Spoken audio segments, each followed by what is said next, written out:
right. Good evening, folks.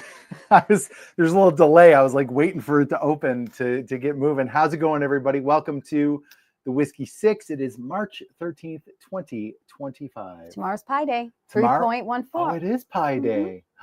Maybe Karen will make pies. I won't be there. Yeah, but I will. Yeah. So I teach next door to a math teacher. Her name's Karen, and usually she does a competition for the kids, and we don't have kids tomorrow, so this is going to be like it's even mind-numbing for me because I hated math, but she has the kids do as many numbers of pie as they can do, and then the winner wins a pie.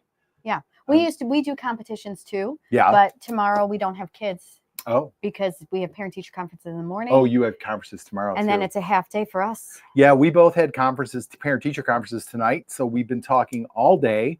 So we're going to let the rest of the gang talk a little more because it was a long, long day. I got home at 7. You just got home at 8. Yeah. It was long. Long day. Anyway. But we have an awesome, awesome show tonight, an awesome guest. We've got some news to share with you tonight. It's going to be a really great time, great episode. We're happy. What?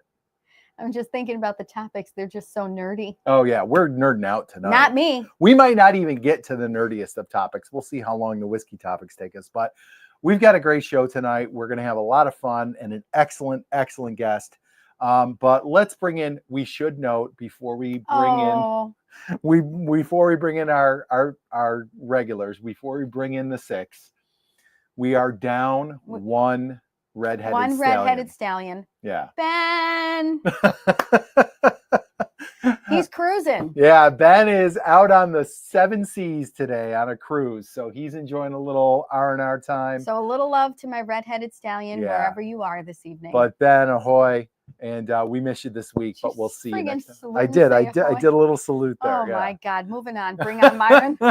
Okay, so let's bring in our friends. First from the Bourbon Drop, our friend Myron. What is up, sir? Oh, nothing much. Loving to be here with you guys. I know I missed the last show, so I'm happy to be back. Absolutely. Missed you guys too. Absolutely. It's much more enjoyable when someone who is like-minded thinking is on the show with me, Myron. So thank you. And you're not cornered. Marianne is outnumbered if you're not here. Yes. So. Myron, what are you drinking tonight, buddy? Jack Daniel's single barrel proof rye with today's date because it was a special day, 3/13. This was bottled 3/13/24. We've got Randy on. We know he's done some Jack Daniel's stuff. I think Jack Daniel's a phenomenal distillery. You see, I've got my cigar page that looks like Jack Daniel's. So, just doing it up tonight. Doing it up, smart man. Thinking, sir. Very smart. What's the proof on that one, Myron? This one is actually 131. Believe it or not, this is one of my lower proofs. No kidding. Yeah, that's crazy. Because I have a 132, and I think that's the highest proof I've had. So we don't find a lot higher than that around here. It's a challenge sometimes. The ryes are super high, but it's a challenge finding this single barrel proofs. I just picked up one that's almost 135 of the regular. Oh, nice. Matter of fact, it was that good. All right, awesome. All right, so what are you drinking, by the way? You didn't tell me what you poured. I'm sorry, you poured me a Blanton's. Oh, yeah. Well, I didn't pour it. You poured it. I said, what should I start with? And you handed me the Blanton's bottle, so that's what I'm drinking. Marianne is drinking Blanton's. I am drinking a HK Young Barrel Strength. They do toasted barrel blends only. And this one stared me in the eye at my local store for a while, and finally I broke down and bought it. Who broke down? Well, you kind of encouraged me, yeah. But it's good.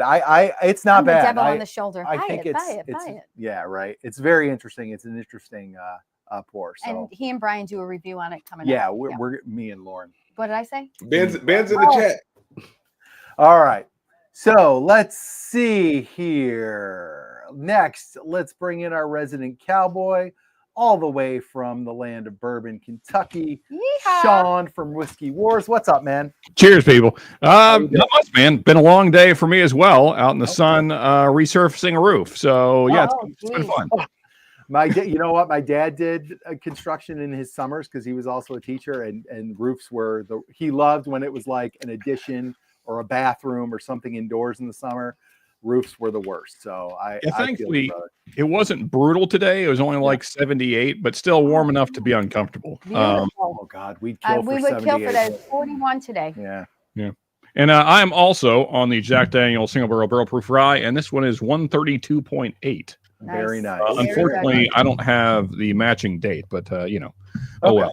All right. Right. And cheers, everybody in chat. Yeah, cheers, Bill. Hit that like button. We appreciate it. That's cheers right. to the chat. Alan Christensen, thank you. Rick, Dirty RC Bar, thank you.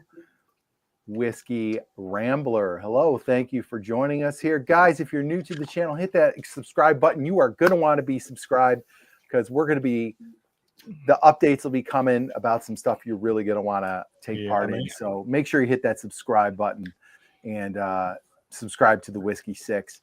Mark, Northwest Bourbon, nice to see you. Let's bring in the crazy man with the Raleigh Fingers mustache. I went way back. Wow. To Raleigh Fingers. Wow. Bobby. I don't think Bobby's been on his stage. What's up, brother? With us. Right on. What's up, Pete? The Axeman.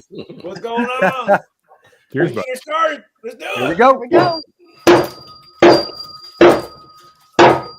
Woo! That's right, Bob. Beautiful wood chip Awesome. Hawaiian, man. Yeah. That feels like it's been a minute since I've done that. Yeah. Nice. TC, Man. welcome. Thanks for joining us tonight. Bob, I was on the Whiskey 6 with this on Bourbon School. Now go to the Whiskey 6 and hit the subscribe button. Ben. Oh, Ben. I'm here in the chat. Ben, Hi, we miss you, Ben. brother. My That's redhead right. Italian. That's right. Jigs, good to I'm see sure you. Ben is having a terrible time wherever Yes. I feel really sorry. Yeah, I'm sure. Yeah, he's suffering without Bobby, us. I think this is the first time in like at least 2 or 3 episodes that you are actually on set. You've been at your work for a lot of our live streams, the last couple. Yeah. For sure. I was off. Myra and I were both off last week. Yeah. Yeah. And then you were And at then work you were for at the work. other one. Yeah. Yeah. I was at work. Yeah. Well, welcome back to your OG stage. Thank Tora, you. Oh, welcome. Yeah. Thank you for being here.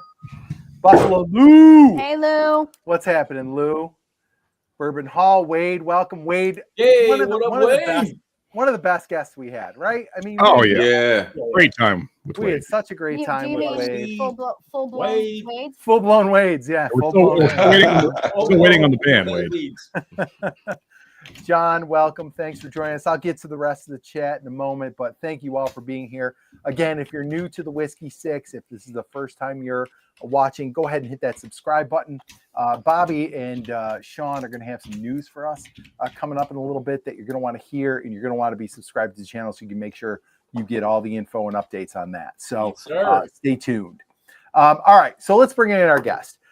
Guys, we have an awesome guest tonight. Bourbon Real Talk is one of, when I started watching Whiskey Tube, and this was during COVID, when I started watching Whiskey Tube, Randy's videos were the ones where everyone that came out I watched. Like I like it was a definite like must watch video.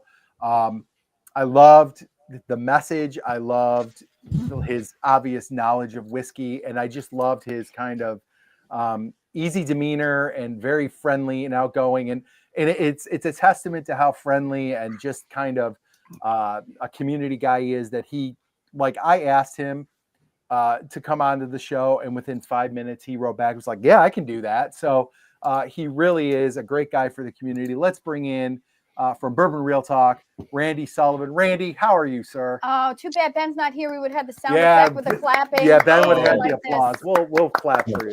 Cheers to you, Randy. The applause makes me uncomfortable. I'm just happy to be here. Dang it. So, Awesome. and Thank you. I too am drinking a Jack Daniel's barrel proof rye, but I didn't have the right date. So So Myron wins. mine's special because it's 141.2. Wow. Jeez. That'll get it done. Hey. Holy cow. I've got a hazmat. And it's funny because it's just sitting on the shelf, and I do these big like free whiskey tastings at my house. Mm-hmm. And I'm always curious, like, who digs around? You know what I'm saying? Because I think there's 1, 2, 3, 4, 5, 6. There's 7 Jack Daniel's barrel proof ryes over there. Okay. So like whoever digs around can find the golden nugget. You know what I mean? Yeah. Willy Wonka's golden ticket. So not to get terribly sidetracked, Randy, but is that your favorite of the bunch? Because I also have a few, and actually my middle proof one is my favorite. So Yeah, I'd probably have to do a blind to figure that out. And certainly side by side. There, like I love all Jack Daniel's barrel proof rye whiskeys, so I'd have to do them in a side by side, probably blind to pick what my favorite is. But I just picked this one because there's not a lot of cash drinks out there or hazmats out there, so I just thought it'd be a cool one to drink with you guys. yeah, man. Now, do you guys look for birthday bottles, or am I the only one? Like I look for birthday bottles, I look for anniversary bottles, like the wife. I look for her birthday. I look any chance I get to buy a Jack Daniel's single barrel proof anyway. Like I don't have the black label, but I do have I have the black label. It's a birthday bottle. I really don't go to it, but I do have one of these. It's a birthday bottle. It's $139. I don't have a single barrel proof that's a birthday bottle, so I'm on the hunt for that.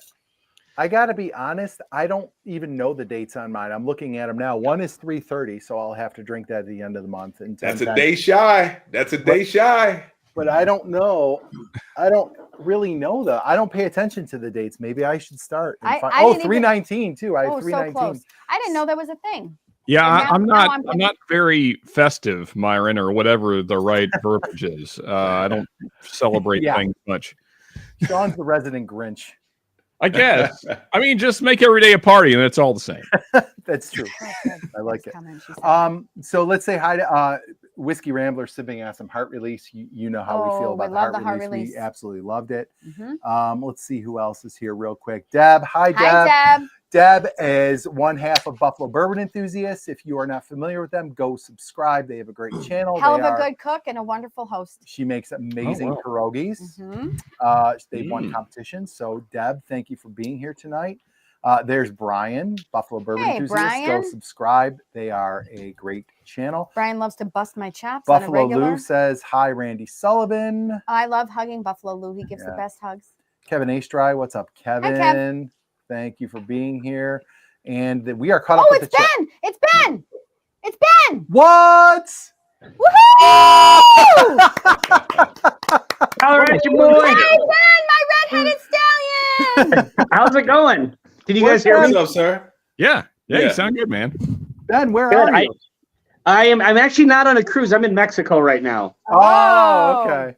Yeah, so I figured I got a couple minutes here. My wife's getting ready to go out for the night, and I wanted to keep up. I wanted to actually come on and say hi to Randall. I'm a fan of your channel, so it's nice to say hi to you. I wish I was going to be on for the whole thing tonight. I was excited when they said you were going to be on.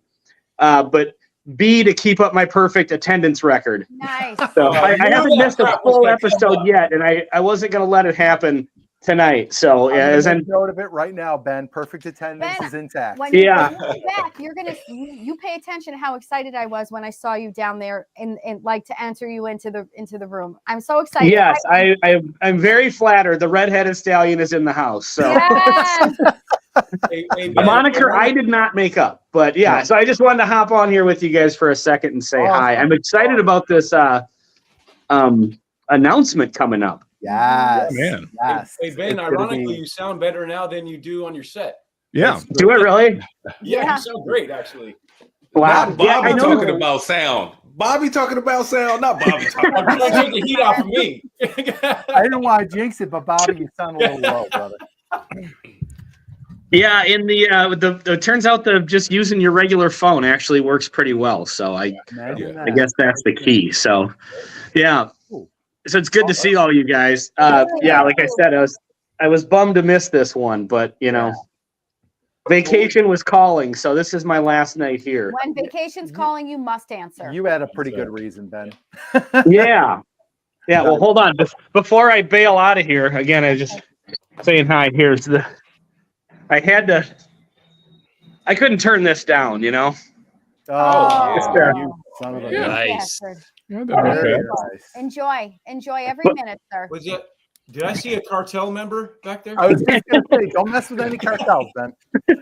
I think I'm pretty safe here at the resort. So Okay. Yeah, he's well- in the designated white people area, so it's fine. yeah, exactly. So anyway, I'm gonna hop off here. I just want to come say hi and cheers to everybody. Hi, Ben. It was so Ben, good to see you. Cheers. brother. Nice to meet you. Cheers, man. Good to see you. Buddy. Vacation beers. Nice. See you guys later. Cheers, Have baby. fun. Take care, brother. Travel safe Right on, home. man. Awesome. So now, Ben, we can say it was an He- official Whiskey Six. Yep, Ben was he on showed up, Yeah. and now Awesome. That's I'm right. live from Mexico. Mexico. All right. All right. Let's get into the whiskey stuff, guys. So, Randy, you made a little video. What is it, like a week and a half ago or so? Can you really trust whiskey tubers? Mm-hmm. And it caused, I don't know that, I don't know if it caused like a controversy, but some people had some things to say about it.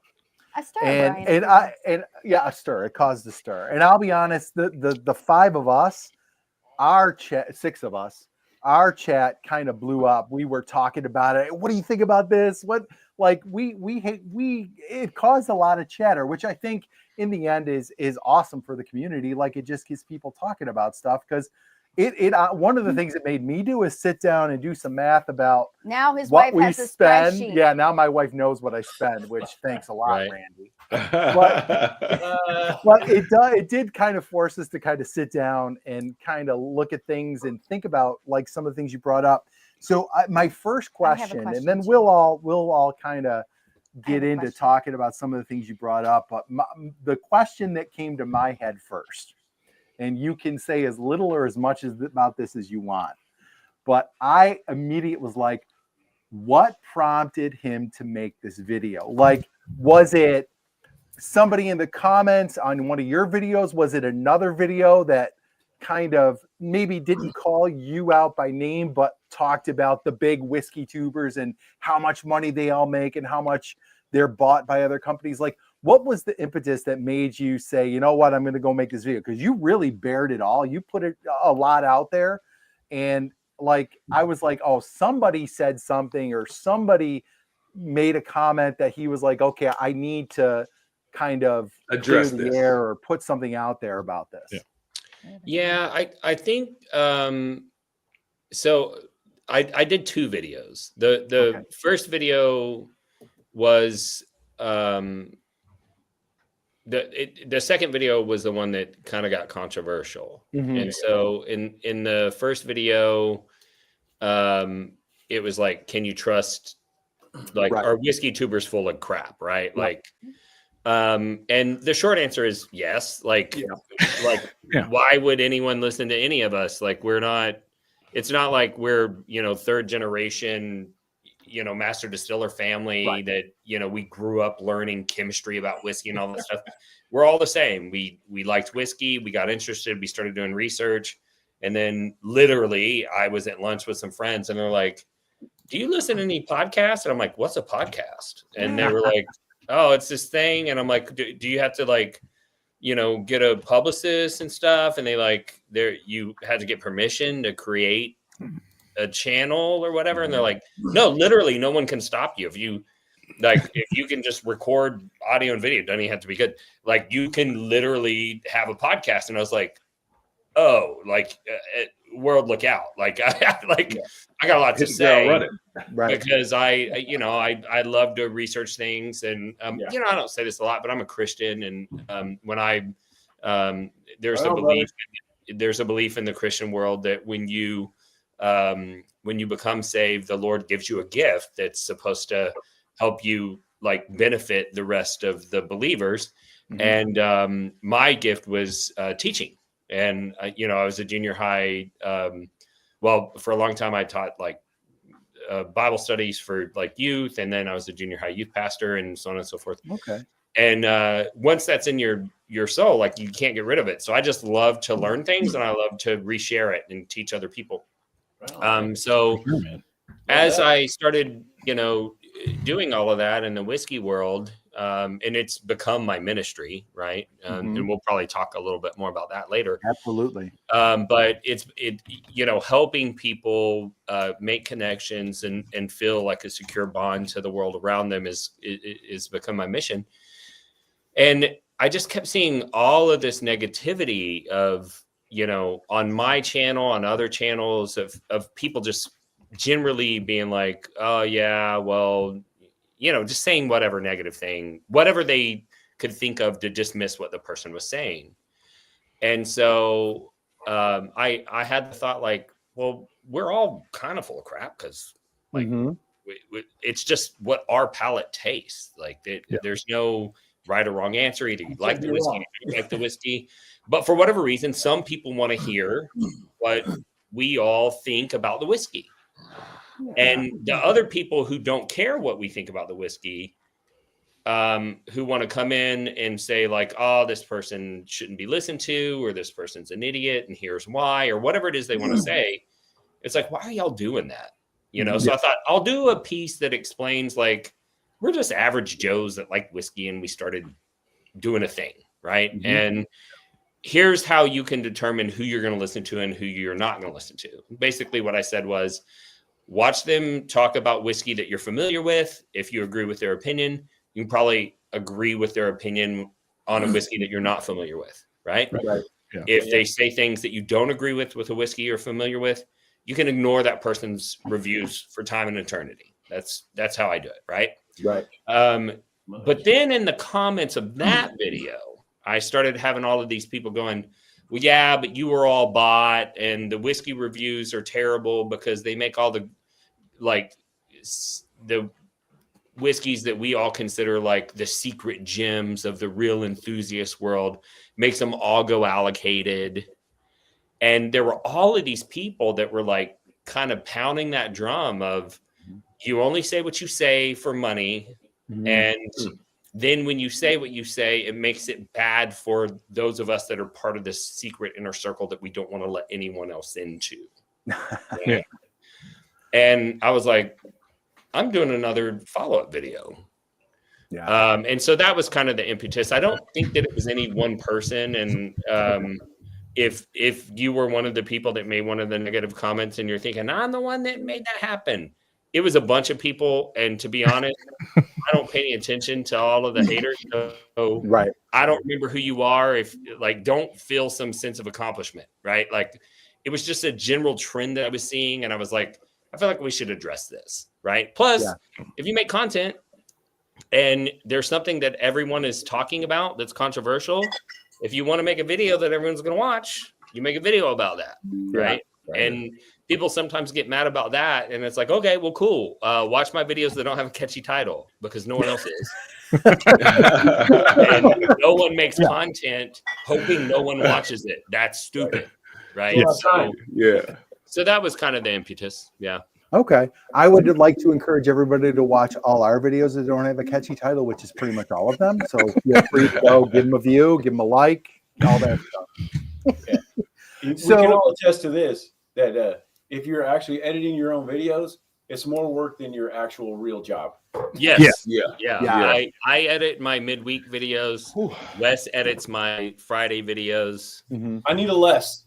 Yeah. Well, if you listen to the P&L numbers that I shared, apparently I'm really, really stupid for paying Wes, because some people have let me know, oh my God, in no uncertain terms, that I am dumb for paying the amount of money that I pay Wes. But I think Wes adds some value to the channel. Well, I agree. I like Wes enough. That was one of the things I kind of cocked my head as when you were talking about editing and all that stuff.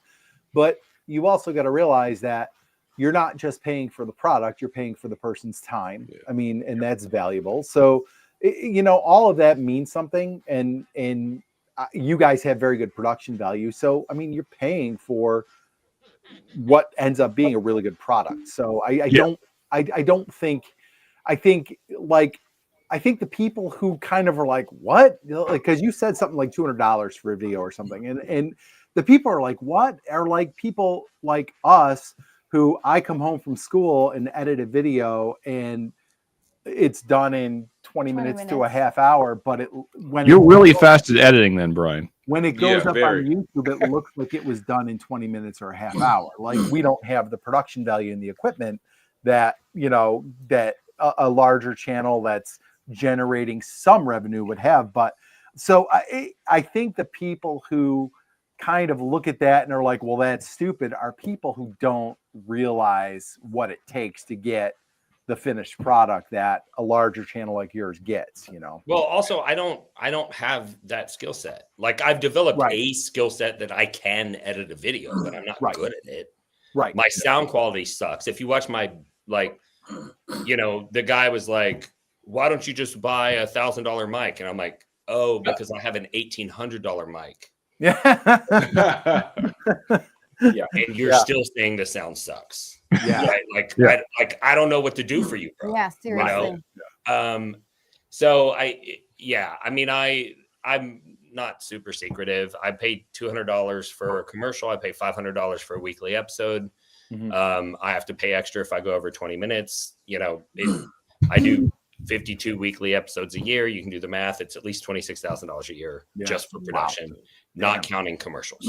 Right. So those are the numbers. I wasn't trying to be secretive, but at the same time, it's like, if you want to see my tax return before you'll listen to what I say for free on my admittedly stupid ass whiskey channel, then that's that you got a thing going on. Like, I don't know what that is. You know what I mean? Like, I didn't want to make it weird. I was told that talking about money was a little bit weird, but now there's all these people that are like, well, you're not, disclosing and you're, all this stuff. And I was like, I gave you enough information to understand like the dynamics of what's going on. Yeah. And there were a couple things that I realized like after the video that some of the numbers were skewed because I said that I spent $200,000 and I did, but some of that money was a pass through for a fundraiser that we did that year. And so every penny that came in showed up as an expense.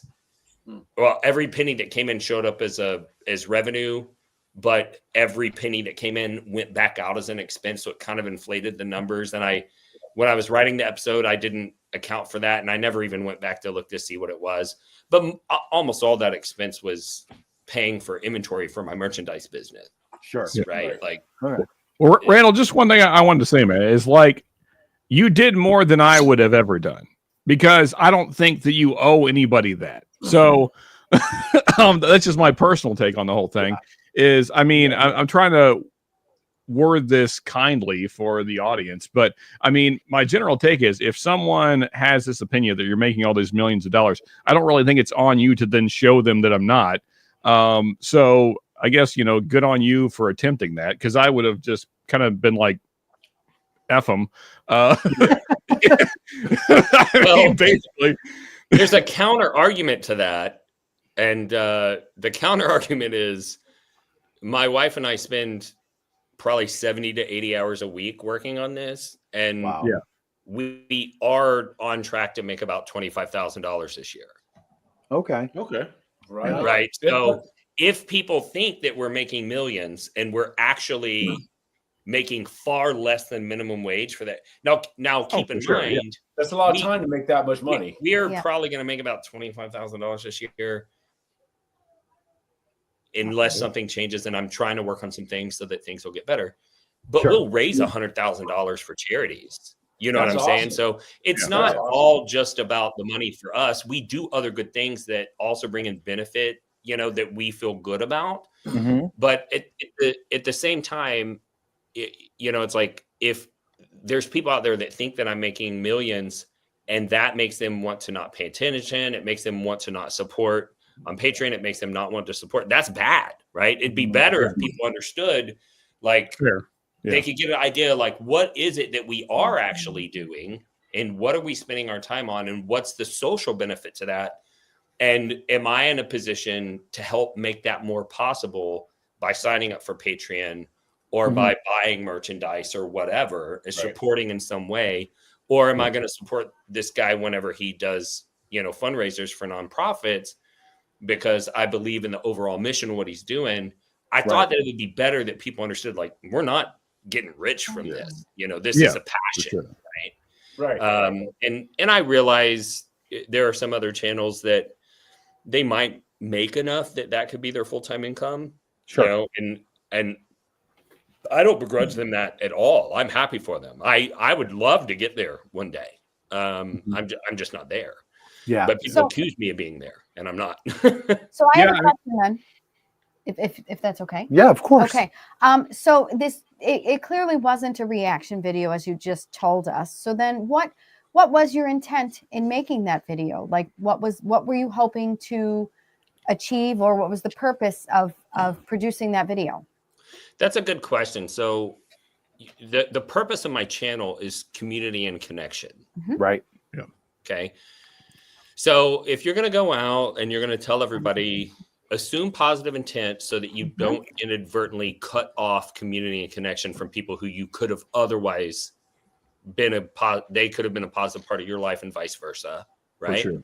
If I identify that there's this problem that's like systemic, that's affecting this entire community of this financial suspicion. Right.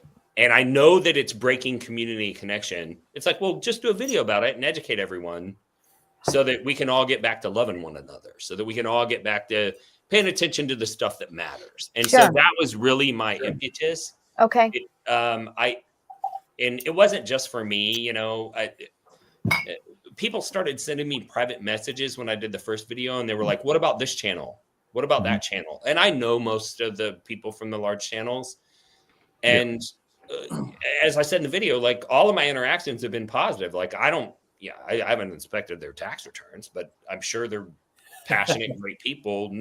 No one makes it doing what it is that we're doing because they were trying to get rich. You guys do what you do because it's your passion. Right. And all of the big channels, that's where they started. Right. Yeah. It wasn't like somebody was like, oh, I found a way to take advantage of this, you know. Yeah, right. Like that. Like they, you know, now if they're making money, I mean, do you begrudge them that? Maybe. I don't know. I don't think you should. No. But that was really my impetus. Is I thought this is becoming an impediment to my ultimate goal of community and connection, and I just want to address it. Thank you. You know, Randall, you said something. I think we all identify with that as whiskey tubers or just YouTubers in general, regardless of what kind of channel you run. And like for everything I've read, seen from everybody that I've talked to, and anything you watch on WhiskeyTube that talks about building a channel, the average time frame is 2 to 3 years before you actually see a profit that matters in any kind of way in your real life. So, you know, think about, I mean, for audience, think about what that means. You're talking about thousands of hours basically before you're seeing any kind of money come in to your account that makes any difference in your life at all.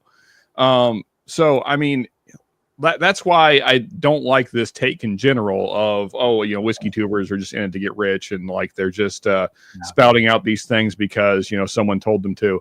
Like, there's not that much money. So, I mean, unless your soul is for sale for $10, I don't think that's what you're doing. To piggyback on that, Sean, some people are just negative, and I get yes, Myron. I get why you made the video, and in a perfect world that would have solved the solution, but some people just can't. Some people just are always negative. And That's right. I'm telling you, it's like I'll do something as simple as a hunt video, or I'll do something as simple as saying, hey, these are my 5 favorite whiskeys. And if I get over 1,000 views, I know I'm going to have at least 2 thumbs down. And I'm like, how can you thumbs? Like, I didn't like say you need to go out and get this. I might have said these are my 5 favorite. And I just like, some people are just negative. Your favorites are wrong, Myron. Well, you're right, Myron. I've come to realize that some people are just negative, and you're never going to please everybody either, for sure. Literally, these short videos I do, these this, not that. Yeah. Mrs. Bad Axe, right? She gives these things to me double blind. I don't know what they are. There's got to be similar in some way. Like the last one I did, they're both from Buffalo Trace. They're both single barrels, and the proof is similar. That was the similar. I don't know that. I don't even know what she's giving me, but it ended up being Blanton's Gold and I think John J. Bowman single barrel, something like they're both single barrels, both around 100 proof, right? And they're still similar, both from Buffalo Trace. Some jackass in the comments say, they're worlds apart in price. They're a galaxy apart. What a stupid blind that was. I'm like, dude, I don't even know what the blind is until I get it. And they're similar in some way. I said, and the prices he threw in there, I'm like, dude, you're paying that much for those? You're crazy anyway. I'm like, yeah. So I'm like, come on, dude, get out of here. So two things about that. I did short form video content for a little bit, and I paid a company to go through my full length videos, and they would, cut up some shorts and they'd post them for me. And I was getting about 20,000 views a day. Nice. On my shorts. That's great. And I immediately stopped because I very quickly learned that my content can't be understood in short form video. I agree. Just in general for Whiskey Tube, I think that's true. I don't because they'd find a segment where I said something that was like on its own, maybe like controversial, right? Yeah. But if you watch the full video, like it explained everything, it all made sense. And then they'd post it, and I would get people. The other thing is that people that they're not really whiskey enthusiasts, they're not trying to get educated about whiskey, they'll watch a 1-minute video about anything. Yeah. And so I started getting all these comments from people that were, in my view, like heavy drinkers that weren't whiskey enthusiasts that would come in and, I mean, they'd say terrible things, terrible things about my kids being raped and oh my God. Terrible things that you could block. And I don't know if y'all have discovered this yet, but in YouTube, there's your comments, and then there's your held comments, and there's a third section. Oh, that you have to click a disclosure that's like, this might be damaging to you if you even see this. I've gotten a few.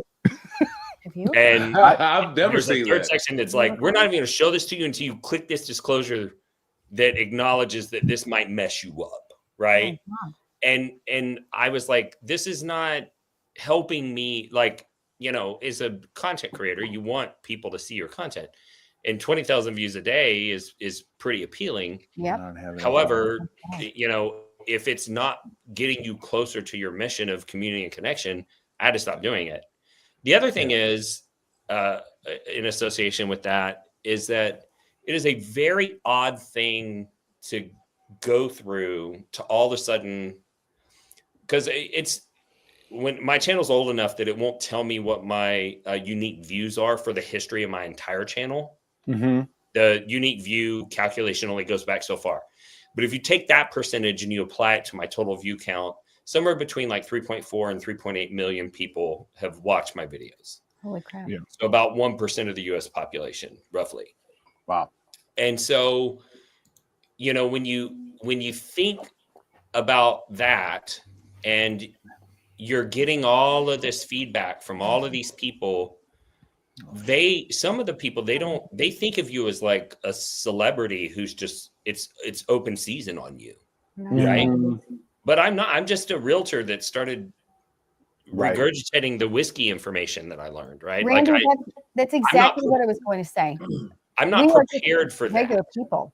Yeah. Right. We're all just regular people. Yes. And so I've gone through this really difficult process and I joke like I had to go talk to a counselor about it. I literally gone to talk to a counselor. Wow. To try to help me to deal with some of the negative feedback that I see online. And ultimately what people say is you should ignore what this person said because of, this reason, right? Like my mom looked at one of the people who was saying negative stuff and she's like, babe, he probably, he sees that you're about his age and you're a little bit more fit than he is and blah, blah. Maybe he was trying to look for negativity in you because he doesn't look like you. And I'm like, it's really hard for me to go, oh, well, I'm just going to ignore your opinion because I'm so much better looking than you. You know what I mean? Like that's not, my brain doesn't work like that.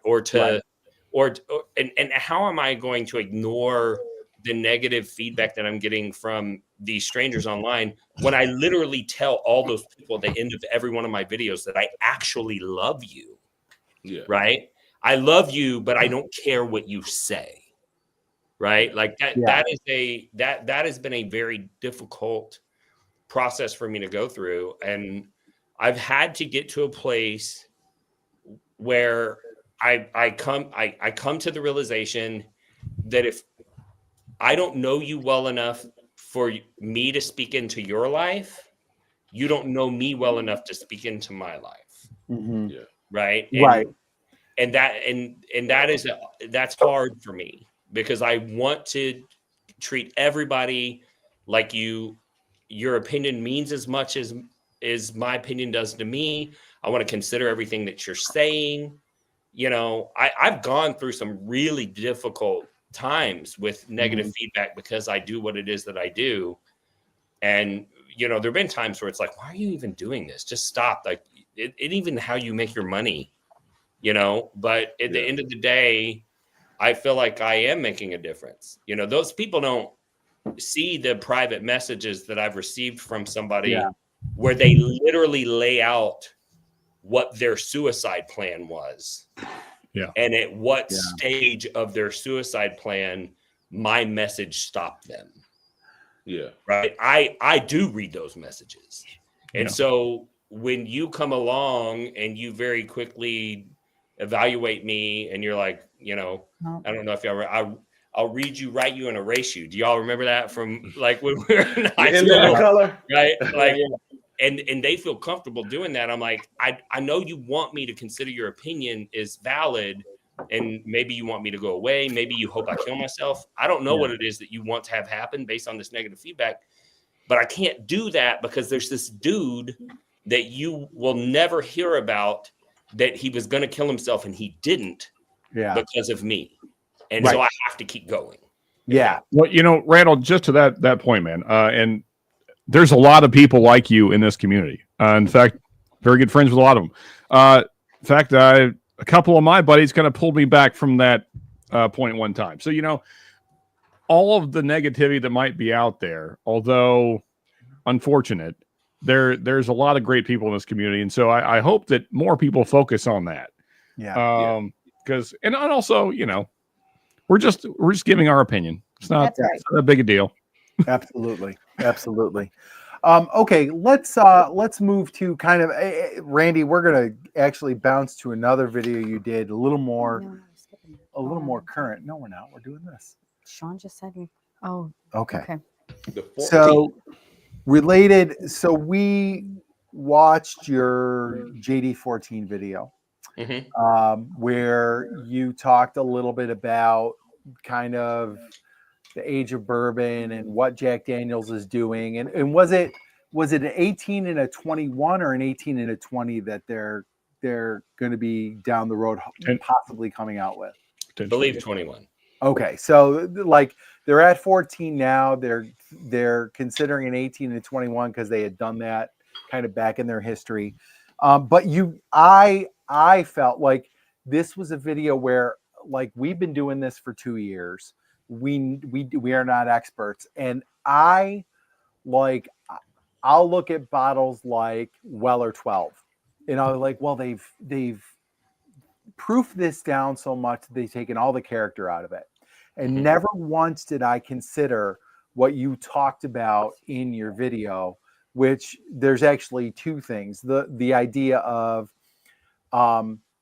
proofing it down to get a higher yield, but also the idea of we need to proof this down to take some of the bitterness from the age. The barrel char and the age kind of makes this more bitter, so we have to proof it down. And I don't know if that's the case with Weller, but Weller 12 has always been one for me, like that's in this category of like, boy, it's a high age bourbon, it's highly sought after, and it was highly unremarkable to me. But so like I wanted to talk about that because this was kind of your take on JD14. Like everybody was kind of glazing it a little bit, and you were looking around like, well, and in fairness, you didn't say it was terrible or awful or anything. You just were not enamored with it like other people were. So what, like, was it because I think you did talk about it being a little bitter? Do you think it should have been something that's proofed down more, like, or do you think it's just something where whatever, however they batched it, mixed it, whatever, it just didn't hit. Like, what is your take on why it's not quite as good as maybe others are saying about it? Well, I may have not communicated clearly in my video. What I was trying to say is that as a whiskey develops more oak character from wood interaction, I think that they need to leave it at a higher proof. Okay. Because when they proof it down, the watering down effect of the fruity and floral notes of bourbon, the honey and caramel and vanilla and those types of things seem to impact the sweeter notes more than the bitter notes. Gotcha. And so that's why I don't like Weller 12. That's why I don't like, it's not that I don't like it, it's that it's off balance, right? Yeah. Elijah Craig 18 at 90 proof. I wonder if they had left it at, a cash strength of 130 or 135 or whatever, if I would have enjoyed it more at 18 years, right? But at 90 proof, I'm just like this, I tell everybody, if you ever go on a distillery tour and they walk you past the barrel dump station and there's all of those bits of alligator char that have fallen out of the barrel, for the love of God, pick one up and put it in your mouth. You'll never forget it. I will be glad to pick it up and put it in my mouth. My God. Giggity. Anyway. I love that because when people say, like, how do I develop my palate? I always say the same thing. And I always say, you got to put a lot of weird shit in your mouth. Right? Yes. That's how you develop your palate. So pick barrel char, put it in your mouth. And once you have a, mental marker for what that tastes like, you'll be able to taste when a whiskey has been over influenced by whatever that acrid, bitter barrel char flavor is, right? Yeah. And so that's what I was trying to communicate, was that if they had proofed that 14-year down and hadn't made it a barrel proof, and they had proofed it down to the 90 97 of the 10-year. Yeah. I think that it would have been a big flop. Yeah. Okay. I think that it did as well as it did because it was at that higher proof and it still had enough of the mid palate to fight against that barrel char flavor. But I was surprised, because I'm such a proof hound, that this particular year I liked the 10-year at 97 proof more than the cash strength 14 because those bitter, acrid barrel char flavors were just sticking out a little bit too far. Okay. And I think that people are afraid to say that. I think that if you are a whiskey content creator, like I got my samples for free, and there's always a bit, people speculate like, well, you have to say everything that you get a free sample of is free or they're not going to send it to you anymore. And, my response to that is, do you think I give a fuck about free whiskey? I have 800. Like, if I stopped buying whiskey right now, I'd never run out before I died. Like that. I don't care about that. And if people don't want to send me samples because I gave them a bad review, then make better whiskey. Like, I don't I don't know what to tell you, Yeah. What did you think I was going to do? Right. And so I wanted to, be honest. And when I am honest, I try to leave space. That's the big thing. Leave space for people who have a different opinion than you. You don't have to come in and say, if you like this whiskey, then your palate's shit. And you don't have to do any of that. Yeah. And by the way, the JD 14, it was not bad whiskey, right? To me, the JD 14 versus the JD 10 from this year, because the first JD 10 that I got, which was batch 2, I didn't like. It's too acrid. I didn't like it. But this year's JD 10, I really liked it quite a bit. And I feel the same way about it as I do about Van Winkle, Old Rip Van Winkle 10-year versus Pappy Van Winkle 15, right? Some years the Pappy Van Winkle 15 is just overcooked. It's just too bitter for my palate. Not for everyone's palate, but for my palate. Right. I've never had an Old Rip Van Winkle 10-year that I didn't think was stellar. Every single one is a banger. It's got enough proof. Yeah. It's balanced. It's complex. It's all this stuff. So when people say, "What's your favorite Van Winkle?" It's the old Rip Van Winkle 10-year every time, no question. And I felt like the Jack Daniel's 14 was in that Pappy 15 category where it's like, I understand why people like it. It's just not better than this other one for me. Gotcha. And it's okay. I wanted to say that so that people could understand, like, it's okay. Also, $800 on the secondary for that, like, are you crazy? You know? Yeah. Well, like, let me say this, Randy. Let me say this, Randy. So I remember when I did a blind last year, and I did a blind with Jack 10 and Jack 12. And surprisingly, because I'm like you, I'm a proof hound. And I was like, and you spoke to this too when you did it with Wes. Maybe. Surprisingly, I thought the Jack 10 was better than the 12. I thought it had more punch. I thought it had more flavors on the palate, and it was proof down. I was like, it shocked the hell out of me. Because normally I'm a proof hound. Normally I can pick out which one has the higher proof. Normally it has better flavors. And I mentioned this in the video in the past. I said, proof helps because I cannot stand or stomach larceny, but larceny barrel proof, love it every day of the week. For sure. Yeah. So Randall, I'm curious, man. So because you said quite a bit there. I completely agree with the ruining potentially great whiskey by adding too much water to it. I think a key example, although you also, so I'm curious because you also said that the 10 is your favorite, and that's generally lower proof.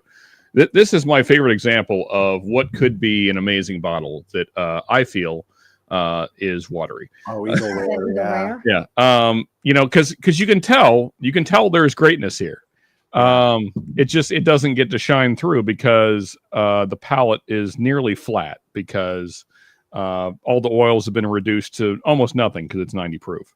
Yeah.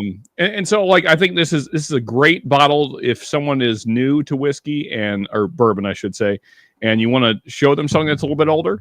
Then what's up?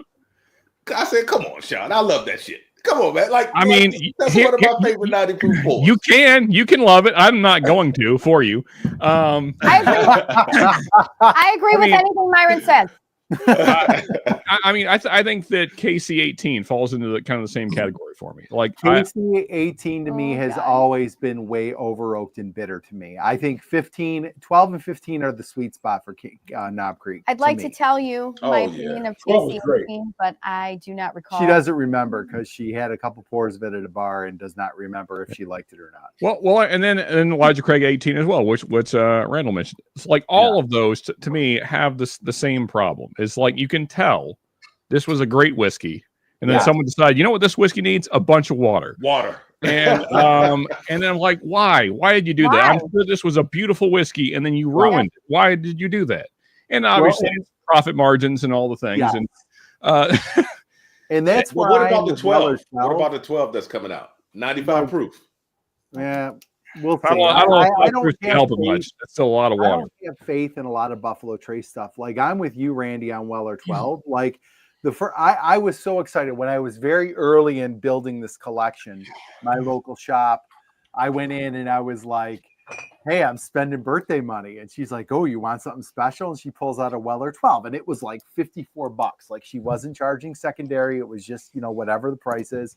And I was so excited. I went home and cracked that bitch that night, and I was like, "This sucks!" In my first reaction was they have proofed out all of the character and flavor of this bourbon, and it's just that was such a lesson to me. Like stuff like that, I'm not going to chase after unless I try it first because I was so I could not believe how disappointed I was in it. And and I say to people Weller 12 would, in my opinion, now I've never tried it at a higher proof, obviously, but imagine how good that would be at 110 instead of 90. I've had this thing for a few months now. I still haven't cracked it because I've had a sample of it and I did a video of it, but it's nothing that makes me really want to crack it. I've actually kind of been saving it for a trade, but I'm like, now I'm kind of chasing the rainbow. You should definitely trade. But now I'm kind of chasing the rainbow because I got red, I got blue, I got green, I got black. So I understand that. I understand. My understanding is don't bother with the orange, Myron. No, he wants every color. I understand. But see, I had a single. There was a Virginia single barrel that came out, and a buddy of mine at work, he said he couldn't stand it. And he was like, look, I want you to do a review of it. I did a review of it. I can't stand the green label. Everybody compares it to the green label, and I loved it. So I don't know. Yeah. I mean, Single barrel and a 107 are my favorites right there. Yeah, 107 is the only Weller I think is worth a damn, in my opinion. Obviously, my opinion. Not the price. The price is stupid. Yeah. So the single barrel, I really like it. I enjoy it, but the price is so crazy. Yeah, because it's the hardest one to find. Yeah. I know we're talking about proofing things down, but it's the same reason I don't like an ice cube in my bourbon. Like, because that proofs down it your does. bourbon, yeah. For sure. I love to drink my bourbon neat. Yep. I feel like we keep the majority of our bourbon in our basement, and it gets cold enough down here where it's enjoyable to drink. I never ever put an ice cube in my bourbon. I hate that watery flavor that I get in bourbon, even from an ice cube. I want whatever is coming right from the bottle. I mean, an ice cube is doing two negative things. Not only is it watering it down, but it's also making it way too cold for your tongue to pick up. Right, Sean. Yes. So, I won't say that, Sean, because I do like the stainless steel whiskey stones. Well, stainless steel whiskey cubes. We're gonna have to disagree again, Myron. No, look, Sean, hold on. Let me say this because I agree with Myron. All of the people out there who listen to me know that I like my stuff at room temperature or better when it comes to bourbon. But when it comes to some of the Irish whiskeys and the scotches, I actually like those chilled. My wife, my sister-in-law actually got me a set of stainless steel whiskey cubes, and those things are money. Yeah, we have those. You know what? I'll agree with you on the Irish, Myron, because Irish to me is very crisp, and it's nice to have that at a little bit of a colder temperature. It's also lighter. It's lighter than regular bourbon. And then it's fruitier when you chill it. To me, I don't know. Yeah. Myron, all I will say is I love you in spite of these things. If you like a fruity Irish whiskey, get the Red Breast La Style. If you like fruity Irish whiskey, it's good. So. All right, I got a question because Bobby's been kind of quiet. Okay. What's the highest aged bourbon that you thought was balanced and good? And what's the youngest aged bourbon that you thought was too oaky? So the highest age probably is, I only got it about a year ago, probably the Wild Turkey 12-year. I thought was really good. So, I mean, I'm a Wild Turkey guy. I like the Wild Turkey 101. The Japan? What's that? The Japan 12-year? Yes. Okay. Japan 12-year. I'm a Wild Turkey 101 guy, and that 12-year was like, oh crap, this is a lot better. 101 is great for its price point. It's Evan Williams, Ball and Bond, great first price point. 101 Wild Turkey, great first price point. But that 12-year for me, just that extra char, extra, I don't know, viscosity, the more years just did it for me. With that, because I like Wild Turkey anyway, so I was already on that path. That a few years obviously did it for me. So now a younger. What are you saying? What was the second part? The younger, the youngest bourbon that you thought was too oaky. A youngest bourbon that was too oaky. That's a great question. I've never thought of that before. Youngest bourbon too oaky. The reason why I ask is one, because we've all been talking and you've been listening. But two, because I just filmed a video, it hadn't come out yet, about bourbon barrel aging, right? And so you could take a Wild Turkey barrel and put it on the first floor in the center of the rick house and age it to 25 years. Yeah. And it would be amazing. Right. And you could take that same barrel and put it on the 15th floor at the top of the rick house on the edge next to the wall. And in 8 years, it's going to taste like garbage. It is. It's going to be sour, probably. Right. And so Wild Turkey is a great distillery to talk about because I don't think they do well at high ages unless they're purposely selected from the the lower levels of the rick house. Right. So like the Russells 13 and 15, I liked. I mean, they're oaky, but they're balanced, right? But I have a Wild Turkey father and son 13 year that was. We were just gonna say that, and Myron and I are the same page with that. Oh, go ahead, finish what you're saying. I can't drink it. I hate it. It's it's over so oaky, and to compare that to the Russell's 13, which is literally the same liquid, just different barrel selection. And there's no difference. Same cooperage, same distillation, everything's the same. Same as this as well. Barrel selection, I do not like the father and son, but I love Russell's 13. And I have to believe that has to do with where those barrels are aged and then what the plan is for the barrel selection team for making those blends. Yeah. And then what's that, 81 proof? Is it? It's low proof. I think it's 84. I think it's 84. It's in the 80s. I know that. Yeah, Bobby. So you weren't sure on your answer. I believe it's this bottle right here. I was going to say. I was coming back to Sean. Yeah. 86. Yeah. 86. So Bobby, this might be Bobby's answer for youngest yet two over oak because Bobby hated this bottle so much he sent it to me. That's why I have it. That's it. Small batch. It's terrible. It is. It's terrible. I haven't met a Garrison Brothers I like. And the thing is, I'm a Texas whiskey guy, and it's in my do not drink pile. So wow. And I don't hate all Garrisons, but that one, Sean didn't even believe me. He's Texas whiskey guy. I'm like, and my wife was here. I was like, this bottle right here. I don't know. Other bottles might be good. Right. This one right here, that one is terrible. It just is. Let's pour a little. He goes, I don't believe it. I said, he goes, send it to me. I'm like, you can have it. My wife said, send it to him because we're not drinking it. And we sent it to him, and he's Texas whiskey guy. And what happened, Sean, when you got that bottle? Well, I had to agree with Bobby as much as I didn't want to. Well, I mean, so I've had a lot of good Garrison Brothers. I think the price point is insane, but I've had a lot of good Garrison. That's the problem. When you get above $200, it starts getting really that good. Smells like a caramel foot. Toe jam and caramel. I mean, that's going to be when the Whiskey 6 makes it big. The name of our distillery is going to be Caramel Foot. I veto that. Only because Prideful Goat is taken. No, we're going to. That's horrible too, actually, Sean. At least mine is. Full-blown Wade. We're going to be the full-blown Wade. So I'm curious. So my actual answer, though, although this, if I had bought it with my own money, it would be the Garrison Brothers. I very much wanted to like this. I did too. Yeah, and the thing is, as I said, I'm a huge Texas guy. I have a ton of Balcones. I have a ton of Still Austin. I have many Rebecca Creeks. I've kind of become known as the Texas guy. In fact, most people think I'm from Texas because of that. I'm not. I'm from Kentucky. But I can't get behind this bottle as much as I would like to for the reasons that you point out. It's young and I think it's over oaked. It's a year, right? Let's see here. I went there.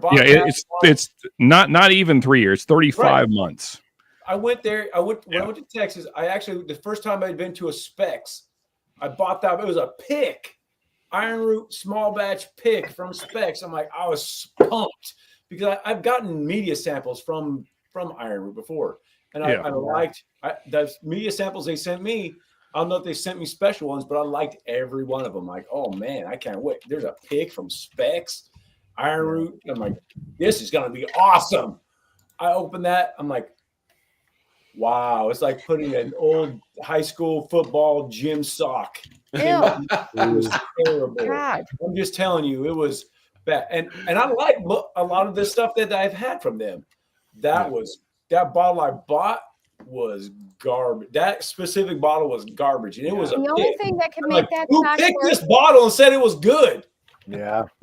The only thing that could make that sock worse is if it was also stiff. Yeah. Crispy or crunchy. Crispy sock. Oh God. Bobby, this is still unbelievably bad, just by the way. I'm telling you. In the interest of full disclosure, Iron Root are my business partners on another whiskey brand that I own. May- And I My apologies then. No apologies necessary. They are open to criticism. But this is an excellent point to discuss the difference between column and pot still whiskeys. Yeah, true. Because there are a lot of people who condition their palates on what people traditionally say are good bourbons, and most good bourbons that get a lot of attention and are widely available are from Kentucky. They're pretty much all made on column stills. Then, you know, if you're a small craft distillery, you probably can't afford a column still, nor does it make sense for you to buy a continuous still that's going to make a ton of whiskey when you don't have customers yet. So you start off with a pot.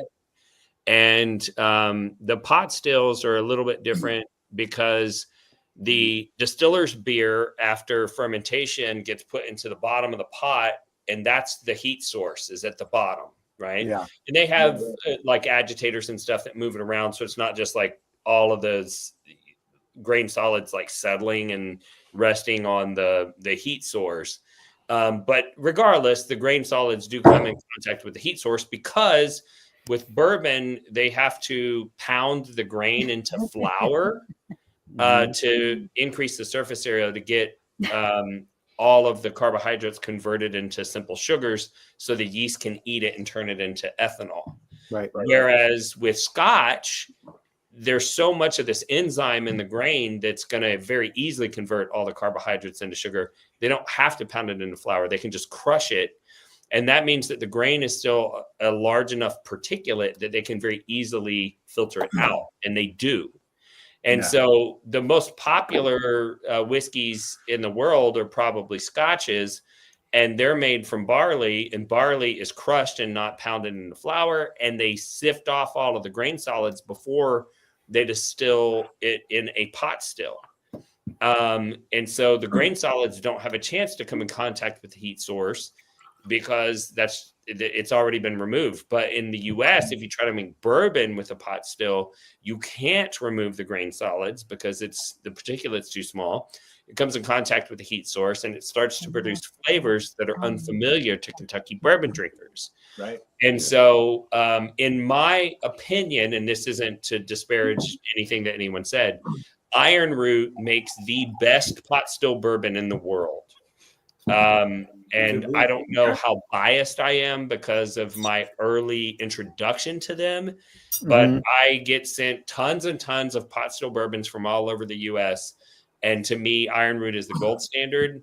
But, you know, it's funny because if you read the neck tag that's on that Garrison Brothers bottle, it basically says that if you don't like it, you're welcome to go to Hyde, Texas, and he'll fight you. All right. I might be up for the challenge. I'm a fairly big guy. Now, the Licorice Brothers are not going to fight you if you don't like Iron Root. But they did also win the #1 bourbon in the world in a double-blind competition. Well, let me ask this. Which one was that? It was Harbinger. Okay, Harbinger's great. It was. I thought you just held up those media samples. Yeah, that was the Harbinger. Incredible. I couldn't wait to get that bottle home, and that one was just not good. Yeah, well, so I wonder if, like Bobby, I just got a bad bottle. But the other thing is that's actually a pretty interesting conversation. Oh God, that's better. If you own a distillery and you have a single barrel program, you taste those barrels before you let them go into the single barrel program. And you're not putting barrels in the program that you think are a bad representation for your brand. That would be stupid. That would be very stupid. And that's one of the things that cracks me up because like whiskey clubs, like local whiskey clubs, they'll get into a rivalry and one club will be saying like, oh, don't buy that other club's picks because their palates suck and they always select bad barrels. And it's like, do you think the distillery's putting shit barrels in their barrel program and fuck up the name of their distillery? Like that's no, like they're trying to put things that are out there that are premium. Now, I've gone through the process with the Prideful Goat of tasting barrels and deciding which ones are going to go in the single barrel and which ones are going to be batched. And we're going to give it another shot live, Randall. Do what? We're going to give it another shot live here. Live. Oh, okay. Yeah. And admittedly, I put barrels in. There were two reasons why I put a barrel in my single barrel program. One was because I thought it was an exceptional representation of my average barrel. And those I assume would be picked by liquor stores that were just looking for a premium version of my regular product. But the other reason would be because there was something fucking weird. And I thought maybe a whiskey club would be like, I want this because I know what the regular product tastes like. And I want to give somebody a different take, a different view. That's and true. So there is a scenario where a distillery like Iron Root has tasted their barrels. And I know all the people that taste the barrels that decide what's going in the barrel program. And they all have excellent palates. They may have tasted it and thought this has a unique characteristic to it. We want to allow somebody to showcase this if they want to. And then that, whatever that is, it just doesn't match up with your palate. And that's okay. Right? That's fine. For sure. But they do help me with this brand of whiskey that I own called Unallocated. What's that? UA. Unallocated? Yeah, Unallocated. Yeah. Can you get that somewhere, or is it just local? You just have to be a member of the Someone Say Whiskey Facebook group. We created the brand to do special releases. Like we own like 50 barrels. It's not like it's a big nationwide company or whatever. Yeah, question to you, Randall. I know time wise we got to move on here soon, Brian. But real quick question to you, sir. Are you a fan of Woodford Reserve?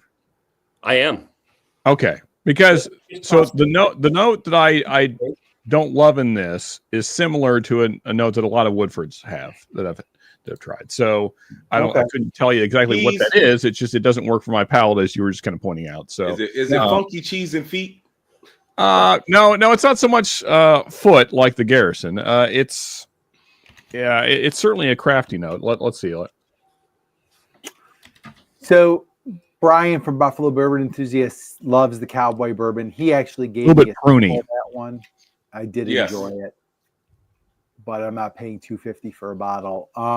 Actually, Brian did a Garrison Brothers single barrel pick with a store up around Buffalo, and it's good. It's got a real strong like mocha flavor to it. I really, really enjoyed it.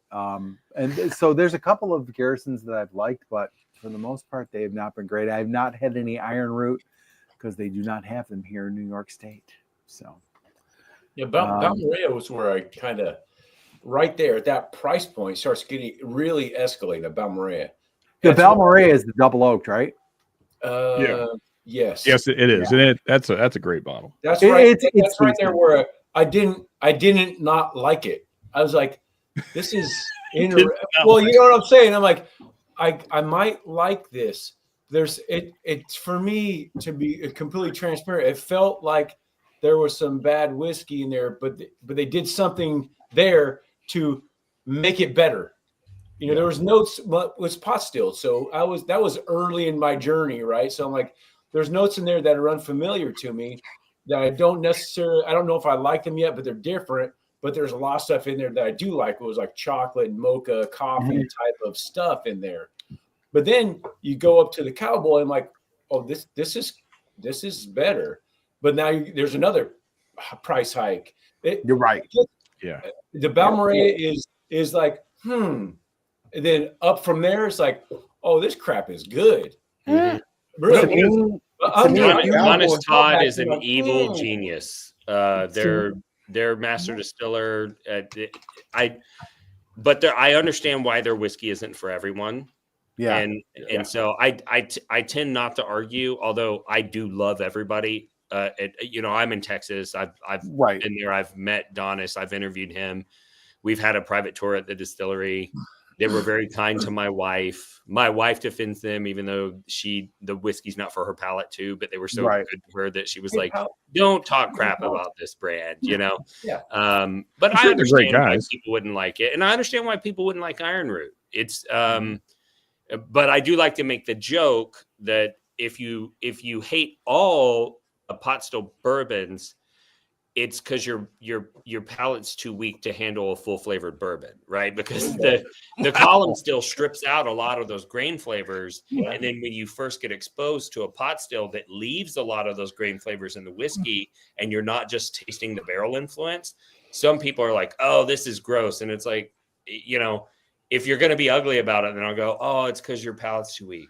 You know what I mean? Like, well, let me say this. Let me say I'm this. not a huge fan. Randy's like, because it's because you're a bitch, right? So funny enough, Randy, I've taken a lot of shit for being a Texas whiskey enthusiast, and I have kind of had the same retort, like, well, just because you're a pussy, that's why you don't like it.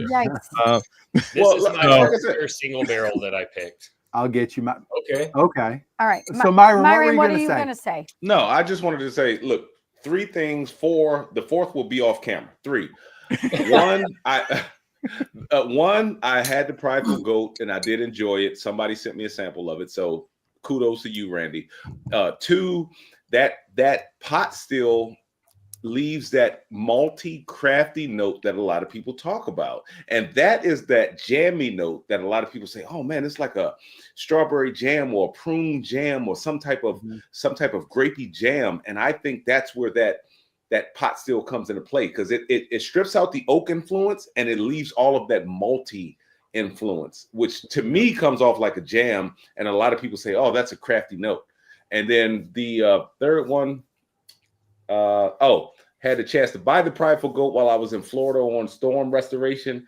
And I'm sorry, Randy, they had a damn Jack Daniel's single barrel proof for $55, man. I couldn't turn it down. No, hey, I would have done the same thing, brother.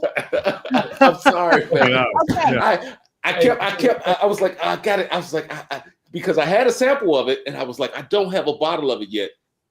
But Total Wine had a pick. And I was like, $55. You don't see these for $55. I had a snack.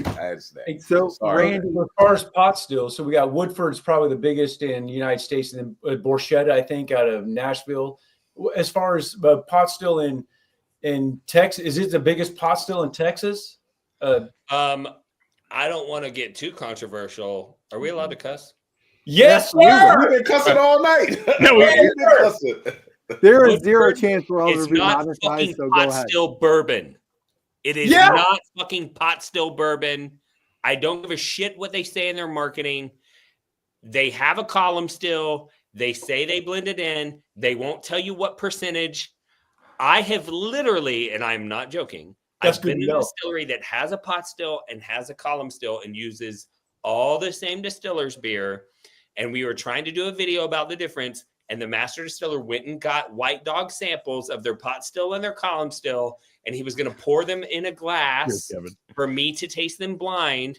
And when he poured the pot still, and I was standing 3 feet away, I said, I don't need to taste them. I know that's the pot still. Right. That is how distinctive pot still is compared to column. Yeah. And Woodford Reserve is not fucking pot still whiskey. I was going to say, if you, you've had Borchetta bourbon though, I'm sure. I have, yeah. It's definitely pot still. You can tell. Yeah, it's for sure pot still. It is a good representation of pot still whiskey. Awesome. But their single barrels are just too fucking much. But the regular products are great value, but yeah, so that sorry, I didn't mean to go on that diatribe. Dude, but I have tried for years to get anyone from Woodford to tell me what the percentage is, and they're barred from telling you. And the reason why they can't tell you is because they know the answer would blow up their marketing bullshit. Because it doesn't taste like pot still at all. No. Only reason I knew it was because I researched it. I'm like, that's pot still? I've been to the distillery 3 times. They make enough whiskey to provide Woodford to the entire world. And all 3 times I've been there, the pot stills were not fucking running. What a surprise. I'll say this. We're all talking like drunken friends now. Marie-Ann wanted to say something. Yes, I do. It is time for us to move on to the round table discussion. Okay, but first, before we do that, Bobby, I'm going to solo you. Thank you, Myron. Bobby, it's time. Woo! Yeah! Todd from 21090 was in here a while ago. Oh my God. You all right, Bobby? Oh, I'm good. I'm feeling good. Yeah. So Todd from 21090 was in here earlier and kind of blew up our spot a little bit, and that's fine. But Bobby, why don't you tell our viewers where you are going and what are you doing next week? So I'm going down to Corbin Cash, about an hour from me in Merced, California, Merced, Atwater, California. Great distillery, best ryes on this planet, people. So I'm going to meet up with Andy. Actually, DRC Bar is going down there with me. And also, I'm going to be doing some preliminary picks for the Whiskey 6. So I'm not going to disclose what we're actually picking. They do bourbon and rye. But we got some stuff coming. We're going to get some samples, send them out to the rest of the Whiskey 6, get some stuff going, and we're going to come up with something for all you people here to jump at the bit at. So we've been talking to David Souza, and Sean and I have been talking to David Souza a lot. I'm actually going down there, going to taste a few barrels of stuff, and we'll decide what we want to offer you guys. Cool. Awesome. That's it. And stay tuned for that. And this is it is potentially. There's Dave. Hey, Dave Vogelsang. What's up, Dave Vogelsang? It is potentially not locked in, but it is potentially something that they've never done before. Yeah. So, yes. Yeah. If we find the right barrels and things work out well, it will be a product that Corbin Cash has never released before. Exactly. Right. And that will be a Whiskey 6 pick, and we'll get to like how you'll be able to get it and all that stuff. We're obviously still in the preliminary rounds of this, but Bobby's kind of going and doing the legwork for us, and then we'll have some more details hopefully in the next few weeks about what that's going to end up being. 18th, 19th, I'll be there. I'll be there next week. Yeah. Hey, quick side tangent, then we'll get into our next subject. I just want to point out Detling, potentially a future thing we may do. Absolutely. The Detling had a buddy of mine send me a sample. This is the 1867 cask strength Angel Share. And Bobby, I just want to say, I think you want to check this out. It is such a vibe, man. Yep. I've had 2 or 3. I heard that, Sean. I heard it. I know what you said. I know what you did. I've had. I was maybe put up to say those awful words. It hurt saying it. I knew it would. That is so unlike your personality. Did you put him up to say no. it's such a vibe? Hell no, I didn't. But I caught it. Typical Kendrick Lamar fan behavior. That's true. I can't hide it. Hey. DRC, hope you're out there, man. That was for you. How dare you? How dare you even suggest that? So Detling is amazing. Anyway, let's move on. Someone say Detling, sure. We're looking to potentially do 2 or 3 picks this year, possibly 4. So there are going to be more than one Whiskey 6 picks coming this year. Yeah. But our first is going to be with Corbin Cash. And Bobby's going to get that ball rolling next week. So and we will real excited but about we will that. not stamp our name on anything that the 6 of us do not all endorse. Absolutely not. Okay, Absolutely so not. I'm going to tell you right now, I'm going into teacher mode right now, fellas. We are well over time, and it's because I'm in front of the camera, not behind it. So we're going to skip one of our table discussions. We're going to go to question number 2, and I'm telling you right now, I'm setting a timer, and when the timer goes off, we're moving on to rapid fire, no matter who's talking. So, okay, so Brian is going to tell me, stop, we're having a nice discussion. No, when my timer goes off, we're moving on to the round table. Randy, she's our producer, so she's used to cracking the whip. I was hired to be. I was hired. All of us are there, man. All of us are there. I'm pretty long-winded. I should have warned y'all. That's true. I'm spicy now, but I'm also going to be the timekeeper. I'm not kidding. I'm setting a timer for 10 minutes. Brian's going to introduce the topics. You all better talk fast. And Myron, while people are talking, you better check your cell phone. Okay. So 10 minutes on the clock. We're going to talk tariffs because this is a big topic. I mean, like literally today, just today, I saw CNN, the Today Show, News Nation, and Fox News all talk about bourbon specifically being part of the discussion with these tariffs that are going on. We are not interested in getting political. You are free to get political if you want. Please don't get political. I'm not going to stop you from getting political. But my biggest question is, who is this going to affect? Because we already have a slowdown in the bourbon market because of, bourbon boomed during COVID.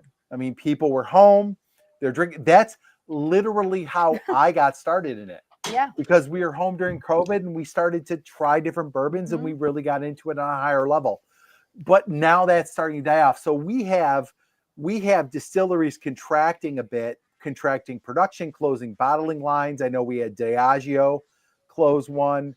Brown-Forman has lowered production. So it's already slowing down. And now we've got this potential for tariffs. And we're talking about some countries putting a 200% tariff on bourbon being imported into their country. So I guess my question is, and we'll kind of go around the horn with this. We're going to start with Myron, and then we're going to Bobby. We'll go Myron and then Bobby. Yeah. Like, 8 minutes, 27 seconds left. What do you Oh, see? Jesus. Wow. Okay. Need the wrap it up box. Who do you see as being impacted the most? Because I do have a follow-up question, but let's go around the horn first and talk about, like, is this going to hurt our American bourbon distilleries more, or do you see it as being something they can weather? So, Myron, do you have any thoughts on that? If the American distillers are smart, the main people, the people at the top, they won't be affected. They've got enough money to where it's not going to hurt them. Now, they are looking at their business down the line, and they'll probably say, well, we need to cut back on this and that. And this and that is going to probably be employers and aging the barrels longer. So I think we'll probably get younger whiskey. We'll get a flood of it so that people will buy up before they think it's going to go higher. And I think that they'll probably lay off a lot of people, a lot of their workers. That's my opinion. Yeah, okay. I agree. Bobby. All right, Bobby, anything? Yeah, that's already happening at a few distilleries, right? Yep. But as far as affecting us and our whiskey, I don't know, unless you like Canadian whiskey, I don't know if it's going to affect us too much. But they're pulling it off the shelves up in Canada, but all of a sudden they're like, I don't know about that. That's, in my opinion, that's just going to piss people off up in Canada.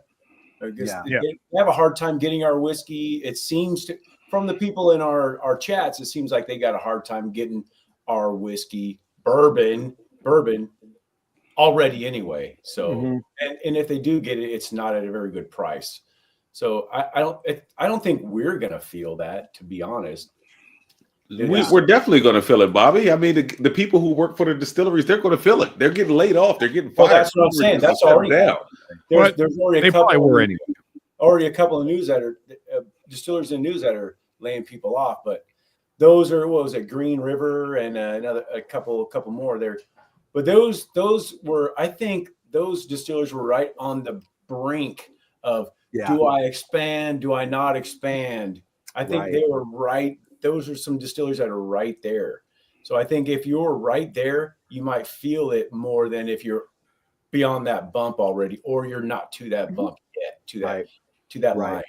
So that's what I feel about it. But it's not going to affect us, I don't think, because if it has any impact, it's probably going to be a month or two, and I think all these things are going to be in our rear view in a month or two anyway. Yeah. As far as all right. Sean, what do you think? Thoughts? I mean, so like tariffs in general it's complicated, but the short of it is we're the largest market as far as consumers in the world. So like like short term, it will hurt. Long term, I think, as Bobby just said, that a few months from now, no one will be talking about this because it'll be a non-issue. Because I mean, like the American Canada thing, like the stuff they're sending in that we're consuming is like 1%. I'm sorry, other way around. Stuff we're sending out is like 1% of our GDP, and the stuff they're sending to us is like 20% of their GDP. So it's a losing game. They can't win this game, right? Because we can go without 1%, they can't go without 20. So, like, I mean, it's just it's really simple math. So, you know, as much as you don't want to play the big dick game, that's exactly what it is. And sorry, I want to play the big dick game. Well, I mean, you are. Brian's a fairly big guy. Anyway, that's OnlyFans stuff. He got another channel. Come on. Subscribe to our OnlyFans, folks. We'll drop the link later. That's Whiskey 6 After Dark. Yeah. But nonetheless, I mean, I don't think that I think like everything that's happened with this administration, like it's a hot topic for like a week, and then it settles down, and then people realize it's not as big an issue as they thought it was. And I think a month from now, the tariff thing will be behind us, and no one will even care, and it'll be on to another thing. It's just everything is so reactionary as far as the news cycle goes that I don't. I don't think anything is actual really news until it has like real effects on your like everyday life, and I don't think we're there yet. So there'll still be something else to clutch your pearls about in another week. So. Yeah, for sure. Yeah, Randy, especially with this administration, like, this whole tariff situation. What do you think the impact's going to be on the market? To comment on bourbon specifically would be too difficult, but I have an accounting and finance degree, and I've been in business my whole life, and I'd say that if your country operates at a net deficit when it comes to import and export, you can't lose a tariff war. Right. Yeah. Right. Sure. That, like just basic economics. If you consistently are importing more than you're exporting, a tariff war, you will win in the long run. Will there be short-term problems? For sure. Of course. And I will be directly affected because I import things from China for my merchandise business. Okay. And so there's going to be some shakeup, but in the long run, if you are a net importer, you cannot lose a tariff war. Right. The other thing is that all of the videos that you're seeing in Canada where they're pulling American whiskey products off the shelf and then they're making a big deal about it, that is all, for lack of a better description, fucking bullshit. Yeah. Because all of those products have already been brought into the country without the tariff. And all of those people that own those stores have already paid for that inventory. Right. You can just sell that shit. And now if they said, hey, we're going to sell out what we already paid for, and then we're not going to reorder because we'd have to raise our price, that would be legitimate. But when you see someone taking a bottle off of a shelf, you are being lied to, and whatever that news source is can never be trusted again because they're totally full of shit. Well, and the thing connected to that is like in Ontario, so we're right on the border with Ontario, and I'm not sure how it works in every province, but in Ontario, it's LCBO, it's government controlled. The government has already put that money out, like you're saying, Randy. They've already put the money out and bought the product. So who are they hurting? They're not even hurting the stores because it's a political stunt. They're just exactly. They're just absorbing the loss on that because they're the government, and the government just doesn't care about money. They're faking it. I export the Prideful Goat to Canada. I know how the system works. Right. They're full of shit. There is no reason to pull it off the shelves. There's a very good reason to not reorder. Yep. But pulling it off the shelves, you're being lied to. Now, Randy, have you? I like this is so new. I mean, we're like into this a week. You have not had any orders canceled or anything like that as of yet, have you? The taxes and the cost of importing into Canada was so high for my brand. Okay.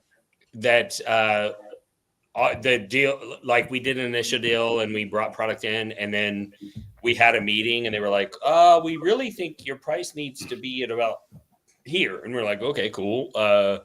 What does that mean for us? And they were like, oh, you need to sell it to us for this price. And I was like, that would actually be at a loss. Okay. Like, you're not asking us to change our margin. You're asking us to sell you the product at a loss. Okay. Yes. And the deal was dead before this. Okay. So I just want to say I'm surprised the news and media is spinning things in a way that's not true. That is surprising to me. Isn't that shocking, right? Shocking. So Shocked, I say. My follow-up question on tariffs is, do you think this is a completely selfish point of view? Because I know that people will lose jobs and distilleries will contract, but do you think this will be a positive for American consumers? Because bourbon will be more plentiful and therefore cheaper because of just the laws of supply and demand.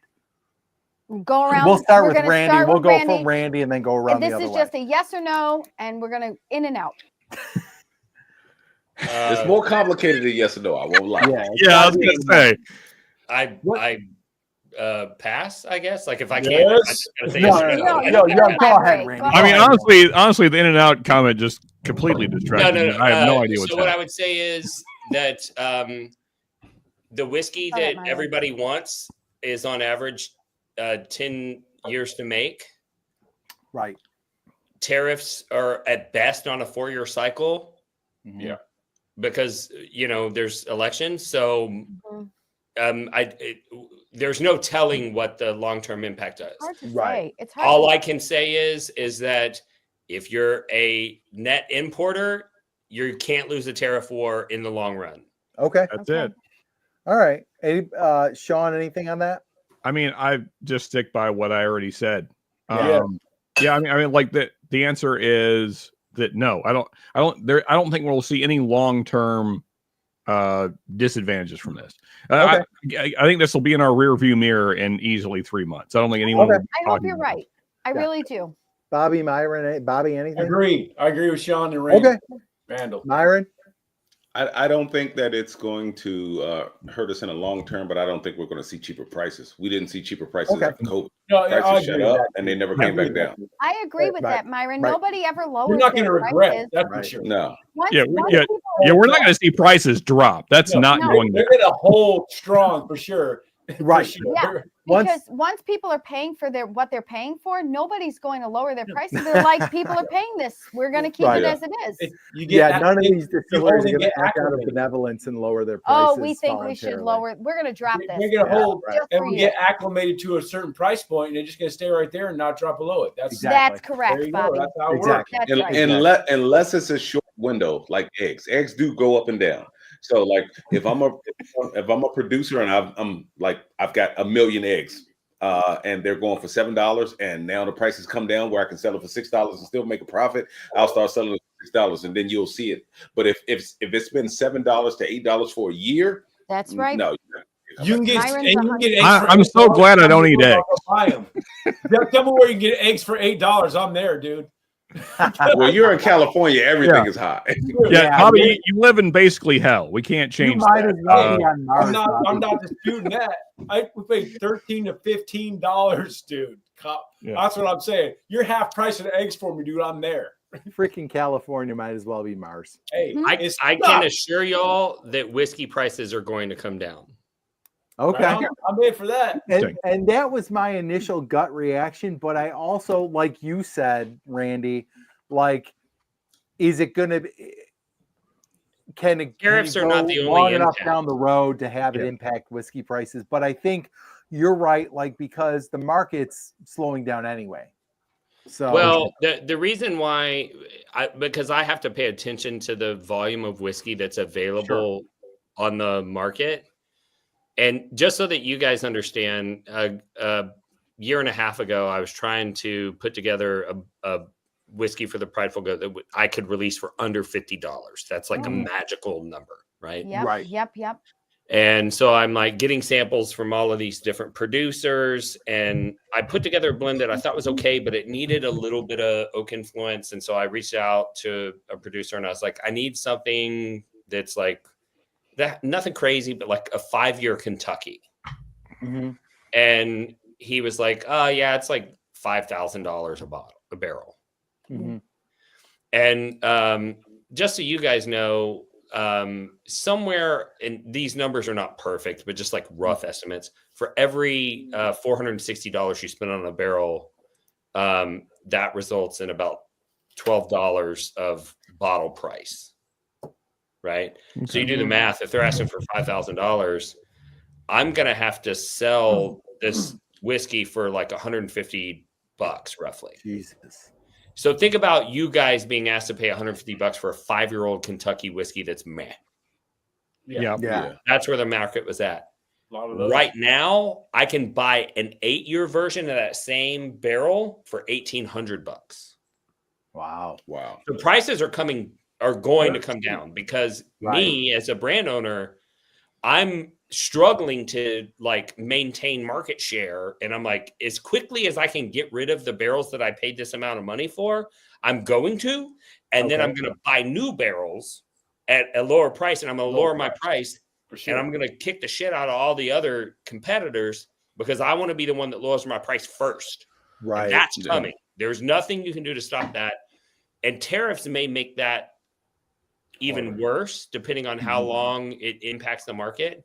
But no matter what you do with the amount of whiskey that's out there, that there's no brand to put it in a bottle for, the prices are going to come down. There is no ifs and buts about it. So now would be the time to start an independent label if you were thinking about it, right? Because there's a lot of whiskey just out so you know, there is no one who starts a brand in the beverage alcohol industry that once they get deep into it doesn't deeply regret it and think it's the dumbest thing they've ever done.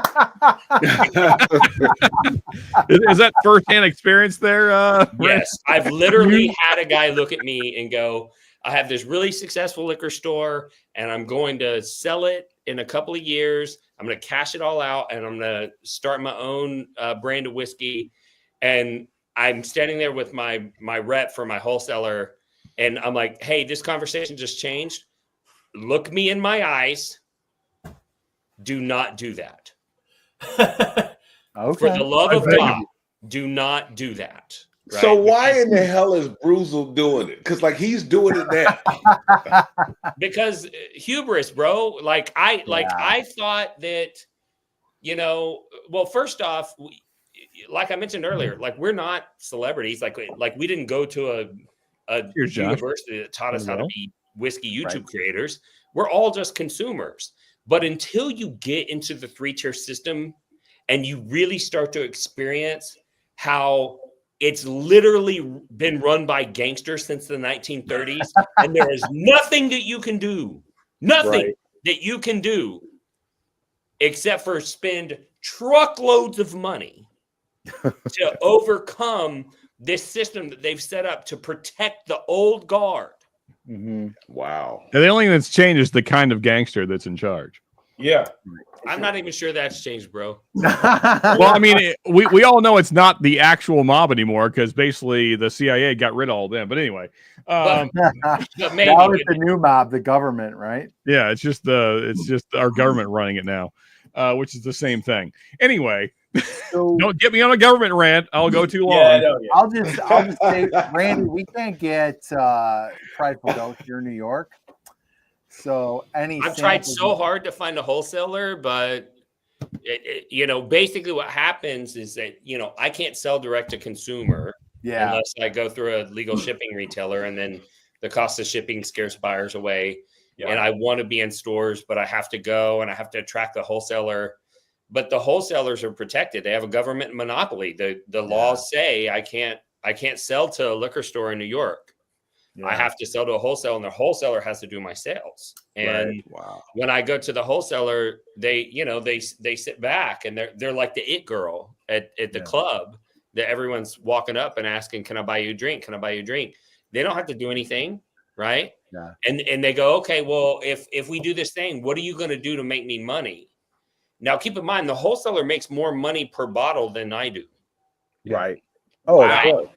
They make more money per bottle than I do, but they say, well, what are you going to do?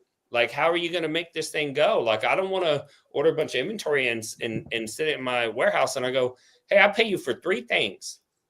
I pay you to do sales. I pay you for warehousing, and I pay you for logistics, right? So you got to move the product around. You got to keep it in stock, and you have to have the salespeople that sell it. And so when you go to them and you find out they're making more money per bottle than you are because they're supposed to be paid for sales, but they won't do the sales part. They make you promise them that you're going to do all this stuff to do the sales for them, even though they're getting paid for that.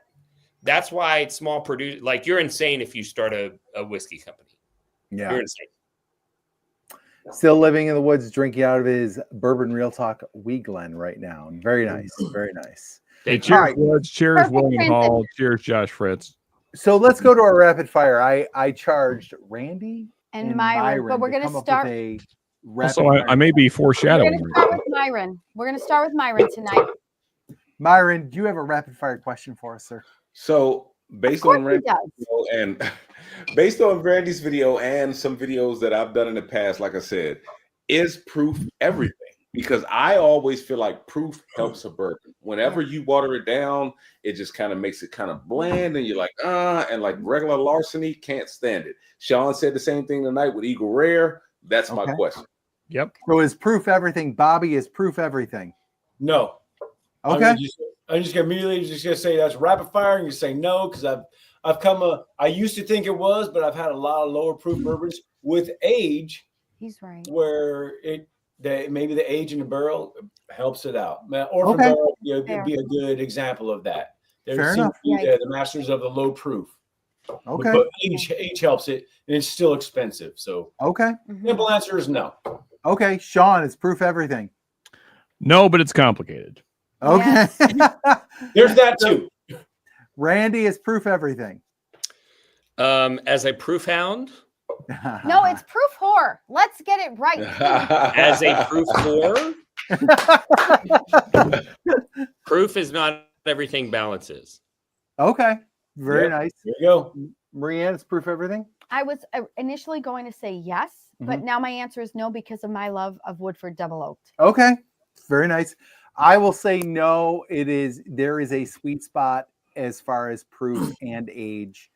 And I think KC12 is a perfect combo of proof and age. I think you're a perfect combo of proof and age. Oh, well, thank you very much. Again, folks, subscribe to our OnlyFans if you want the behind the scenes. Randy, do you have a rapid fire for us? I was not prepared. Okay. Let's see. In all fairness, for all of the viewers out there, they did send me a run of show, which just means that I didn't pay enough attention. That's fine. That's fine. I apologize. Let's see. A rapid fire question. It does not have to be. Do I look like Santa Claus? No. Who's what was the best? Oh, that might be too long of an answer. Let's do the best whiskey you've ever had that you don't expect anyone has ever heard of. Okay. Oh, all right. I'm not prepared for this. Sean, do you got one? I was also not. Damn. Does anybody have an answer right now? It's the qualifier. Go ahead, Bobby. And then Myron. I see you, Myron. I'm always paying attention to Myron. I want you to know. It's what I'm sipping on right now. Sabbatical. I had to think about it. To my house. Port barrel finished. Number 5, the 5th batch of it. Okay. It's closest distillery in my house. They're about another year or two. They're gonna break, and people are gonna start hearing about them. Okay. Right there. Yeah. I got you. Soloed sabbatical. They just got into Costco. They're in California right now. They're not shipping out of California yet. But hey, Andy, mark my words right there. Bobby, you're friendly with them too, right? I am. Yeah. Could we maybe possibly have a whiskey 6 pick in our future? What's that? A whiskey 6 pick in our future? Yeah, to be completely honest and transparent, I'm working on my own pick with them right now. Well, you do that's what I'm talking about. Maybe then down the road, yes, we could do a little whiskey 6 pick. No, for sure. All right. They just got into Costco around. I love it, Bobby. I love your honesty and transparency. And Myron, you and I are BFFs. Okay, that's right. That's right.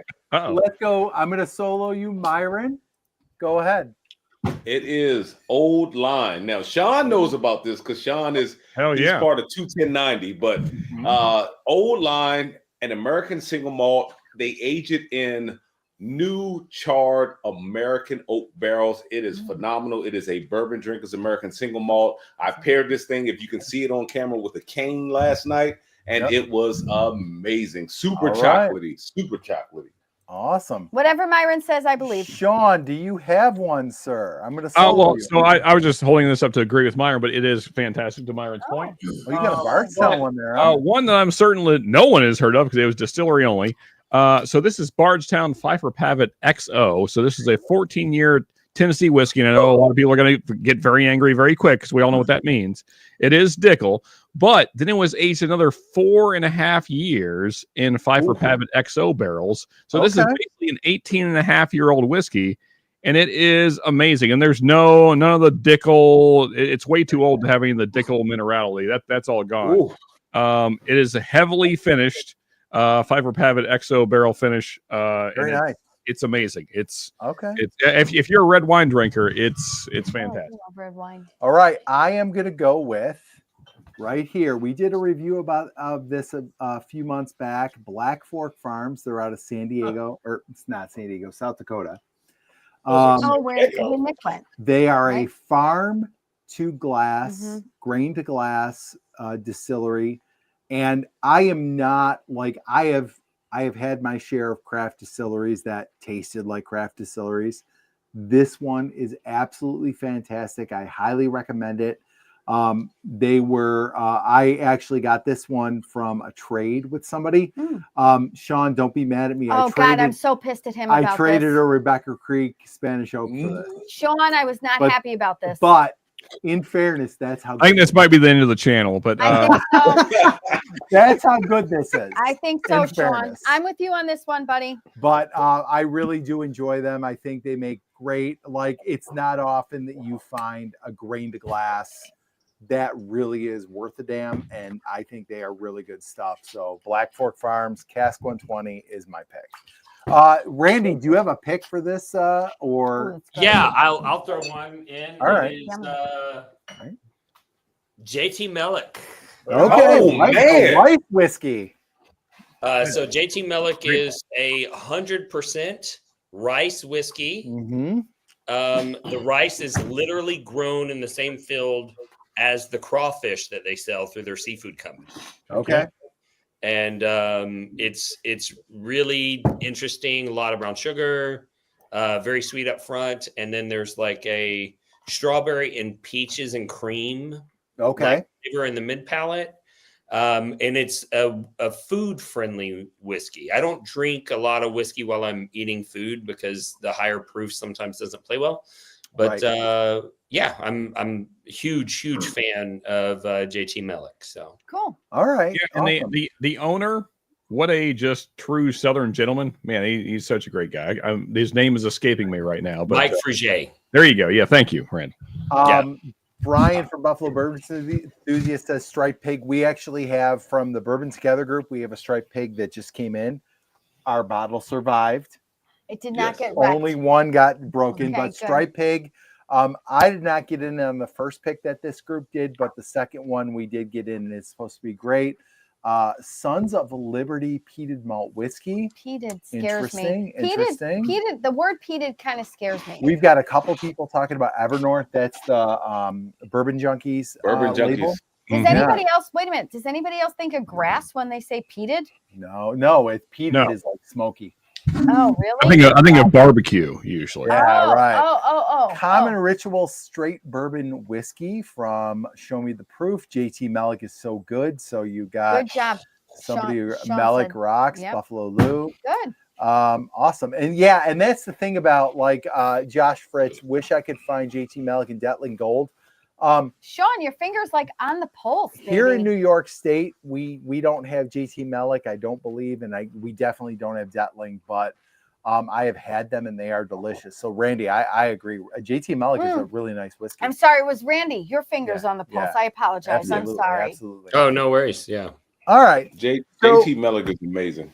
Yeah, it's good. I agree with Myron. I've gotten a few samples from friends, and it is really good. Brian, you might want to watch your wife. No, it's fine. It's fine. It's fine. This is fine. All right. So let's wrap things up, guys. We're over 11 o'clock. Because you know why. These two teachers have to teach in the morning, so we're going to wrap it up. I have to talk to parents in the morning. Good Lord. Oh, yeah. You have parent-teacher conferences in the morning. Jesus, you're going to be a mess. That sounds awful. I'm going to be on a roof sweating, and I would still rather do that than whatever the hell you're doing. I have a tough conference coming up at 9:30. Let's start with Randy. Randy, what do you have coming up on your channel, sir? Randy, I didn't even see you there. Well, I finally got a event scheduled with Freddie Johnson. Oh, nice. Woo! Right on. Nice. Well, So it's going to be June 26th. Freddie Johnson's coming here to Dallas.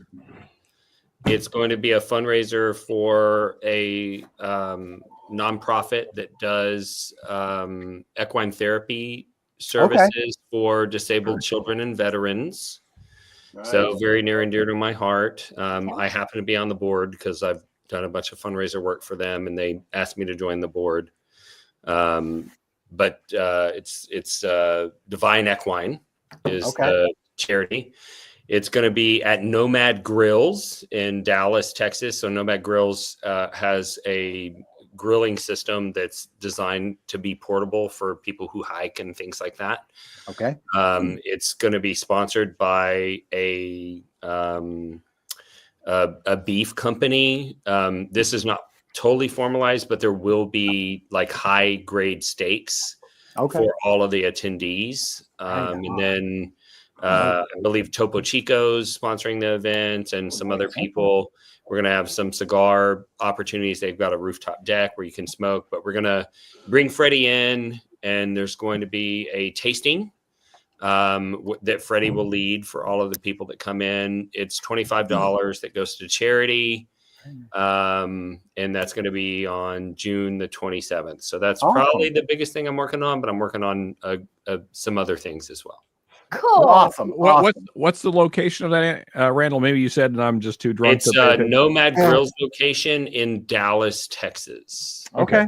Yeah. Awesome. Our daughter might be going to school at Stephen F. Austin in Texas. Down in Nacogdoches. So we're probably going to schedule an event because that's a Friday. We're probably going to schedule an event on Saturday for anyone who flies in. Okay. And so we'll have the nighttime event on Friday, and then on Saturday, if you happen to travel in, you'll get your chance to meet Freddie and do a tasting with him and hear his stories. And then on Saturday, we'll do a separate event for everybody that it's someone's house, either my house or my business partner's house. We'll be in Texas, but not till August. Randy, when we come down, if our daughter does end up at Stephen F. Austin, I'm going to reach out to you. Honestly, I have strangers over to the house every week. It's awesome.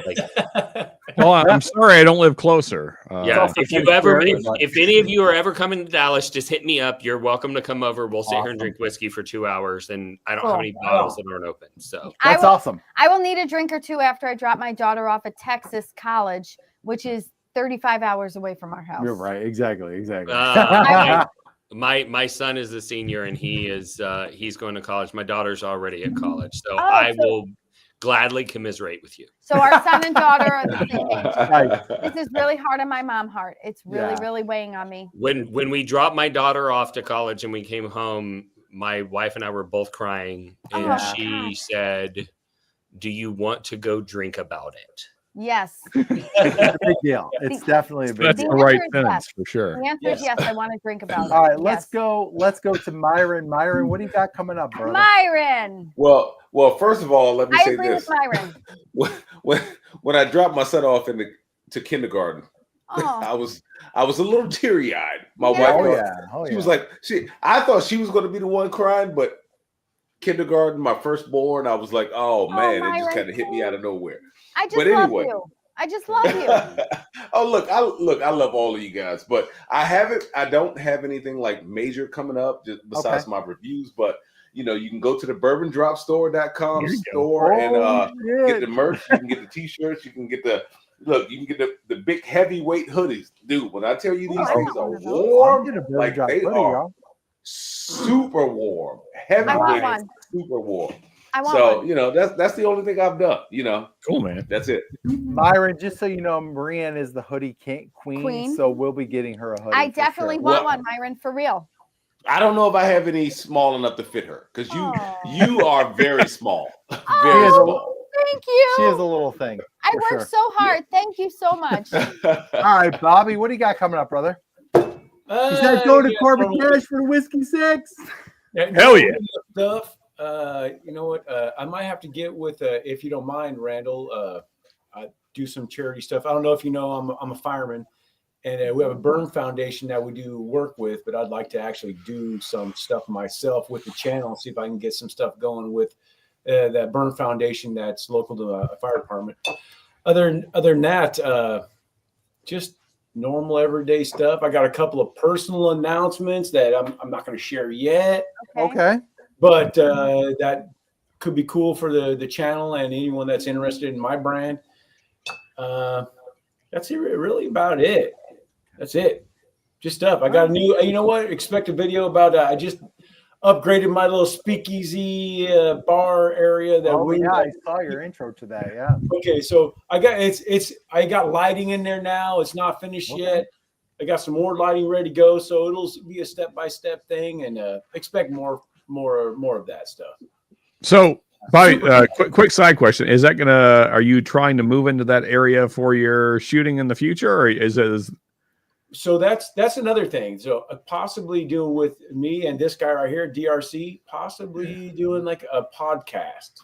Okay, cool, man. That would be the setting for that. Not the maybe a little bit from away from that. You know, I'm not going to give this up, but you know. The axe stays in the garage, for sure. Yeah, axe stays in. I'm not doing this in the house, right? According to Randall's video, you know, allow this in the house. From all of the people who watch Randall's video, we all make millions. So you should have like a speakeasy, you should have a secret door, you should have every fucking thing. Yeah, Bobby, just buy multiple properties, buy several properties. You know, one for each day of the week. I mean, seriously. Brian and I are traveling every day to one of our homes in all the different states. Exotic locations in the world with our 20 to teach at a private school, as we all are. All right, Sean, what about you? You got any live streams coming up? Hi, so I'll be live this Saturday. So I think I'm full on back to it, the regular schedule. So 8:30, 9ish every Saturday Eastern. You know, music and whiskey as kind of is the thing. I was trying to talk folks into doing a hip hop kind of debate. But I don't think that's going to come together. So I think what we'll probably do instead is kind of what we generally do is requests and, you know, like rock, blues, you know, whiskey music. So if you did a hip hop one, I would participate. I'll participate in your hip hop one. Nice. Really? Okay. Well, then maybe we might have a change of plans. I never, wait a minute. I never say a participation on a Saturday live stream, but I would participate in a hip hop one. Show. Yeah, I mean, so like for me, I have real strong feelings about that goofy ass like beef between Kmar and Drake. I thought that was goofy as shit. I am so glad that J. Cole stayed out of it. Like, I've got real strong feelings about this shit. Okay, interesting. So, just real quick, Randall, just quick question: where do you fall on the Kendrick Drake beef? Oh no! Oh boy. It's pretty easy, right? God, there's no. I think so too, but I'm just polite way to say it. There was no way for Kendrick to come out on top because alphas don't respond to betas. Myron. Okay. Whoa, what the what? That did not go the way I thought it was going to go at all. Because are you on Drake? You're on Drake's side. You're on Drake's side. No, he's on Kendrick's side. He's on Kendrick's side. What I'm saying is that Kendrick was already on top. Okay, all right. Oh, okay. I'm sorry. I misunderstood. That's my bad. Responding to Drake, he told the world, okay. We're in competition with each other. And I thought the whole time. Sorry, the whiskey had me fucked up. I thought you said a thing you didn't say. I was. Brian, I'm all about it was how he framed it that kind of made us, because when he was like, you know, it was how he framed it. I'll put it that way, because he had already threw me for a loop when he didn't say he liked the father of Son 13. But it was how he framed it. But now he brought it back around full circle. Myron, I think my husband better watch out, because I am all on Team Myron right now. Oh my god! I'm just saying. Like, you saw Drake throw his shoe at a drone, Kendrick wins.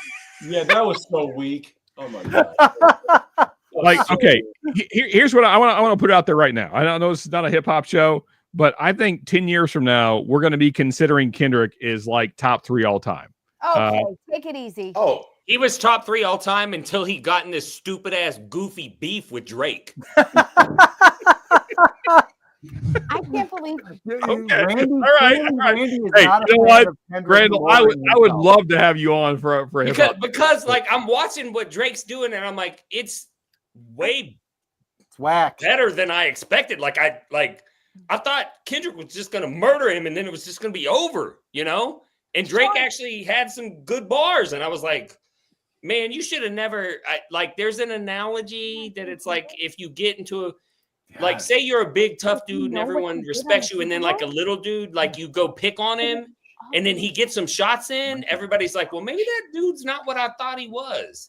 You know, even if the little dude loses, it's like Drake had nothing to lose in this beef. Like no one respected him. No one thought he was like top 3 of like hip hop artists. He's outside of Canada. Yeah, if you're outside of Canada, nobody thought that. Yeah, and thank God my favorite J. Cole stayed out of it. He started to get in, and then he backed out, and I'm like, thank God, because I don't want to lose any respect for J. Cole. That's my dog. Well, as much as a Drake fan as I am, I still think Kendrick won the battle hands down. Just body, yeah. I am a Drake fan. I can't lie. I'm not gonna parse words. I am a Drake fan, but Kendrick Lamar whooped his ass, and then went on a tour of whooping his ass. And I don't think Drake, to disagree with Randy, I don't think Drake got in one bar that was like a jail shake at all. Kendrick told it. He told it as a Super Bowl. And the Heart Part 6 is he did possibly the worst diss track of all time. I want to have a whole discussion about the Super Bowl performance. Oh my God! No, we can't get into that now. Sean, you need to have Randy on a stream. I'm telling you, yeah. Because I am a middle-aged white man that pays attention. So Randy, okay. I was the only one in the room that, now, granted, I live in Southern Kentucky, so imagine my surroundings. Sure. I was the only one that gave a shit about the Super Bowl performance. Like everyone else was like, I don't know who this is. I'm like, it's fucking Kendrick Lamar. It's Kendrick Lamar, right? And my goofy white ass is in the room with my goofy white friends, and I'm like trying to defend him. Yeah, exactly. Same scenario. And then I have a friend that like he's like, I have this really close black friend, and like we talk about this stuff, and I messaged him and I was like, bro, I was trying. And he was like, he sent me a YouTube video. He goes, go watch this and it will explain all of the like hidden nuggets that were in it. And I said, bro, I am a 47-year-old white man that actually pays attention. If I have to go watch a YouTube video to know what's going on, it was a miss. Yeah. Like I should be the only one that got it. You know what I mean? Yeah. So I'm totally down to have this discussion on your channel because oh my God, that would be amazing. I will only do it if I can be in person with Myron on camera. Okay, all right. So what's her come to Maryland? Actually, you know what? We can put it off. We'll schedule for a time. I'll go to Maryland and be on camera with Myron. Okay, she means like sitting next to Myron. Okay. Oh my God, Ryan. Well, good game, Myron. You win. Very small room. Brian will be here. No, I don't need him. I can take care of myself. Again, folks, subscribe to the OnlyFans. It's getting spicier by the minute. No. Myron and I will have our own opinion. Here's what's coming up on Bourbon. So real quick, we've got a couple. Uh-oh. Okay. All right, people. So apparently it's the end of the show. No. We're back. You can't trust that guy's got a Dodgers hat on. I can't trust that guy.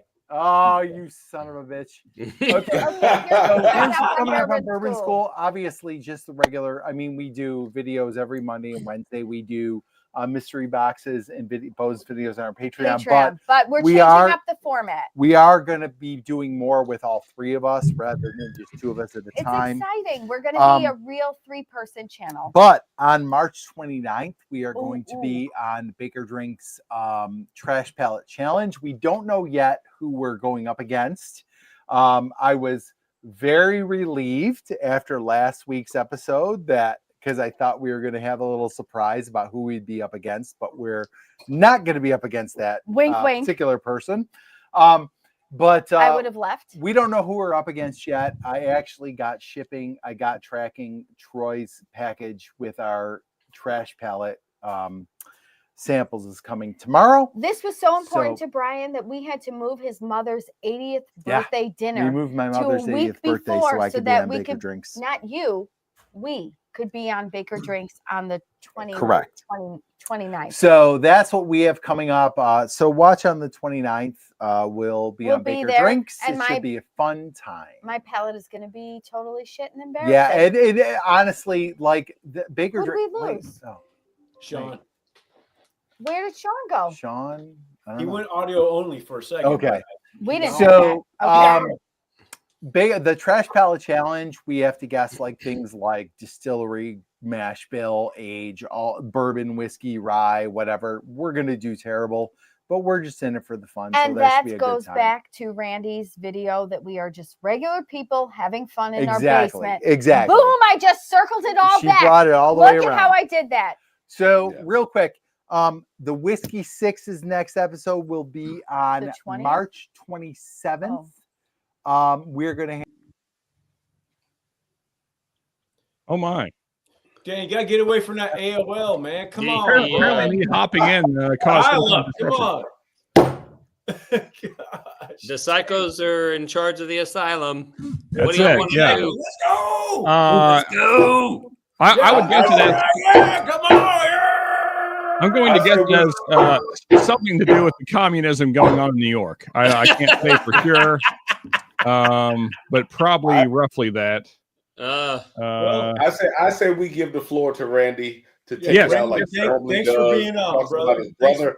He talks about his brother. He talks about the situation, and then he talks about how much he loves the community. So that's right. Yeah, so that's when I do stuff like this, I try to let people know. I had a brother. He was airborne infantry in the Army.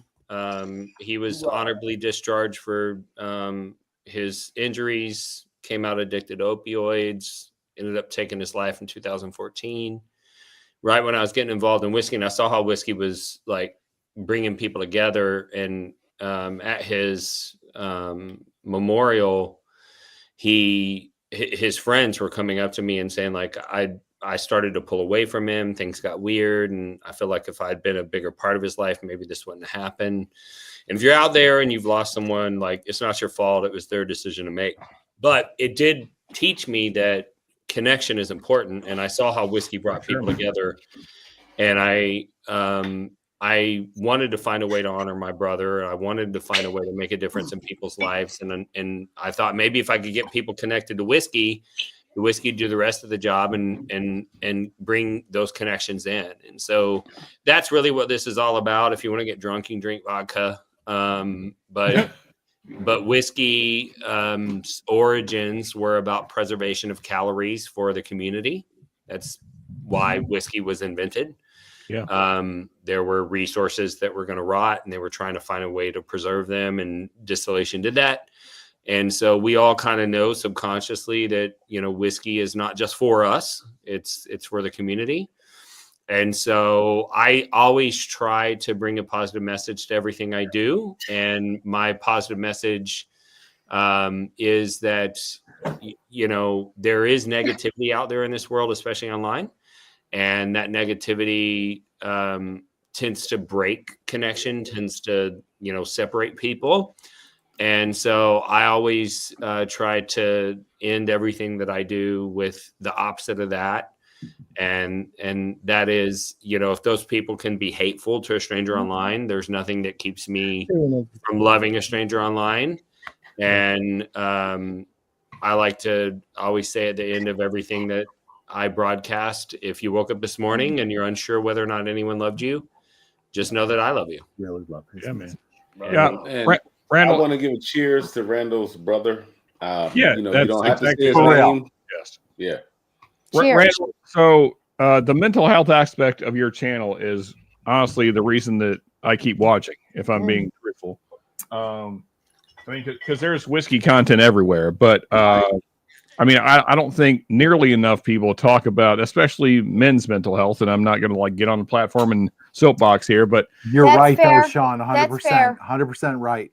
but I mean, I truly appreciate the fact that you highlight it. You know, I mean, because very few people even talk about it because it's like a taboo thing to even talk about. You know, because men are supposed to be strong and just push through the shit, but that's not how it works. I agree. Yeah. So, if you don't mind, sir, as Myron was alluding to, could I ask your brother's name? And if you don't want to share, that's fine. But Sean, well, that's me. So fair enough. Yeah. With a U. No. With a U. Okay. That is the rarest spelling, I would guess. Yeah, Shaun. That was my brother, Sean. Yeah. All right. So put them up. Cheers to Cheers. Sean. Yeah. Cheers, Sean. All right. And thank you as well, Randall.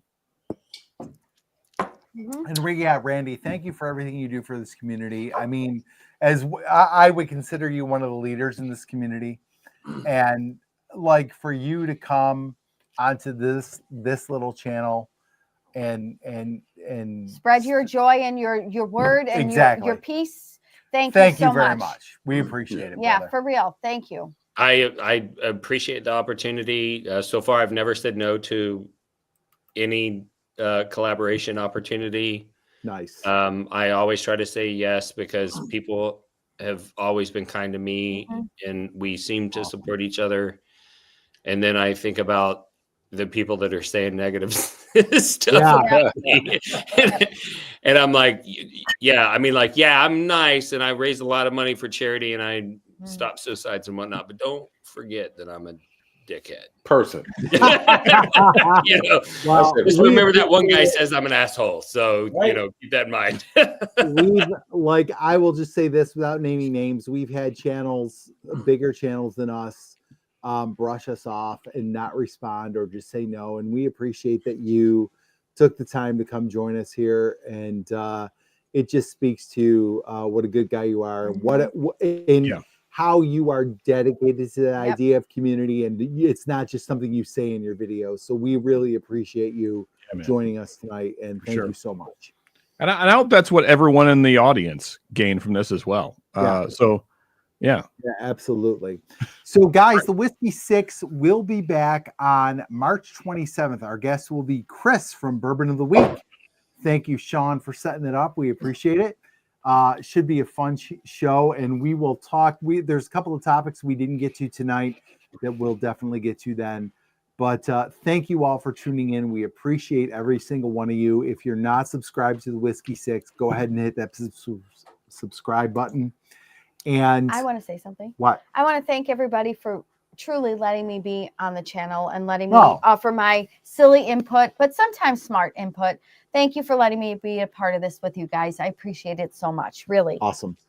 And thank you all for watching, and subscribe to all these channels: Whiskey Wars, Mash and Metal, Bad Axe Bourbon, Bourbon Drop, Bourbon Note, and of course, Bourbon Bourbon School. I didn't know if and you of course, Bourbon Real Talk. Randy and Wes did a great job. And like I said, you guys really inspired us to be like, oh, let's go do this. So we appreciate you. Thank you so much for everything you've done with this community, and for everybody watching. Cheers. Cheers. Thanks for tuning in. We are so over. Thanks for sticking with us. Cheers, guys. Sorry, I'm long. Cheers, everybody. All good. Cheers.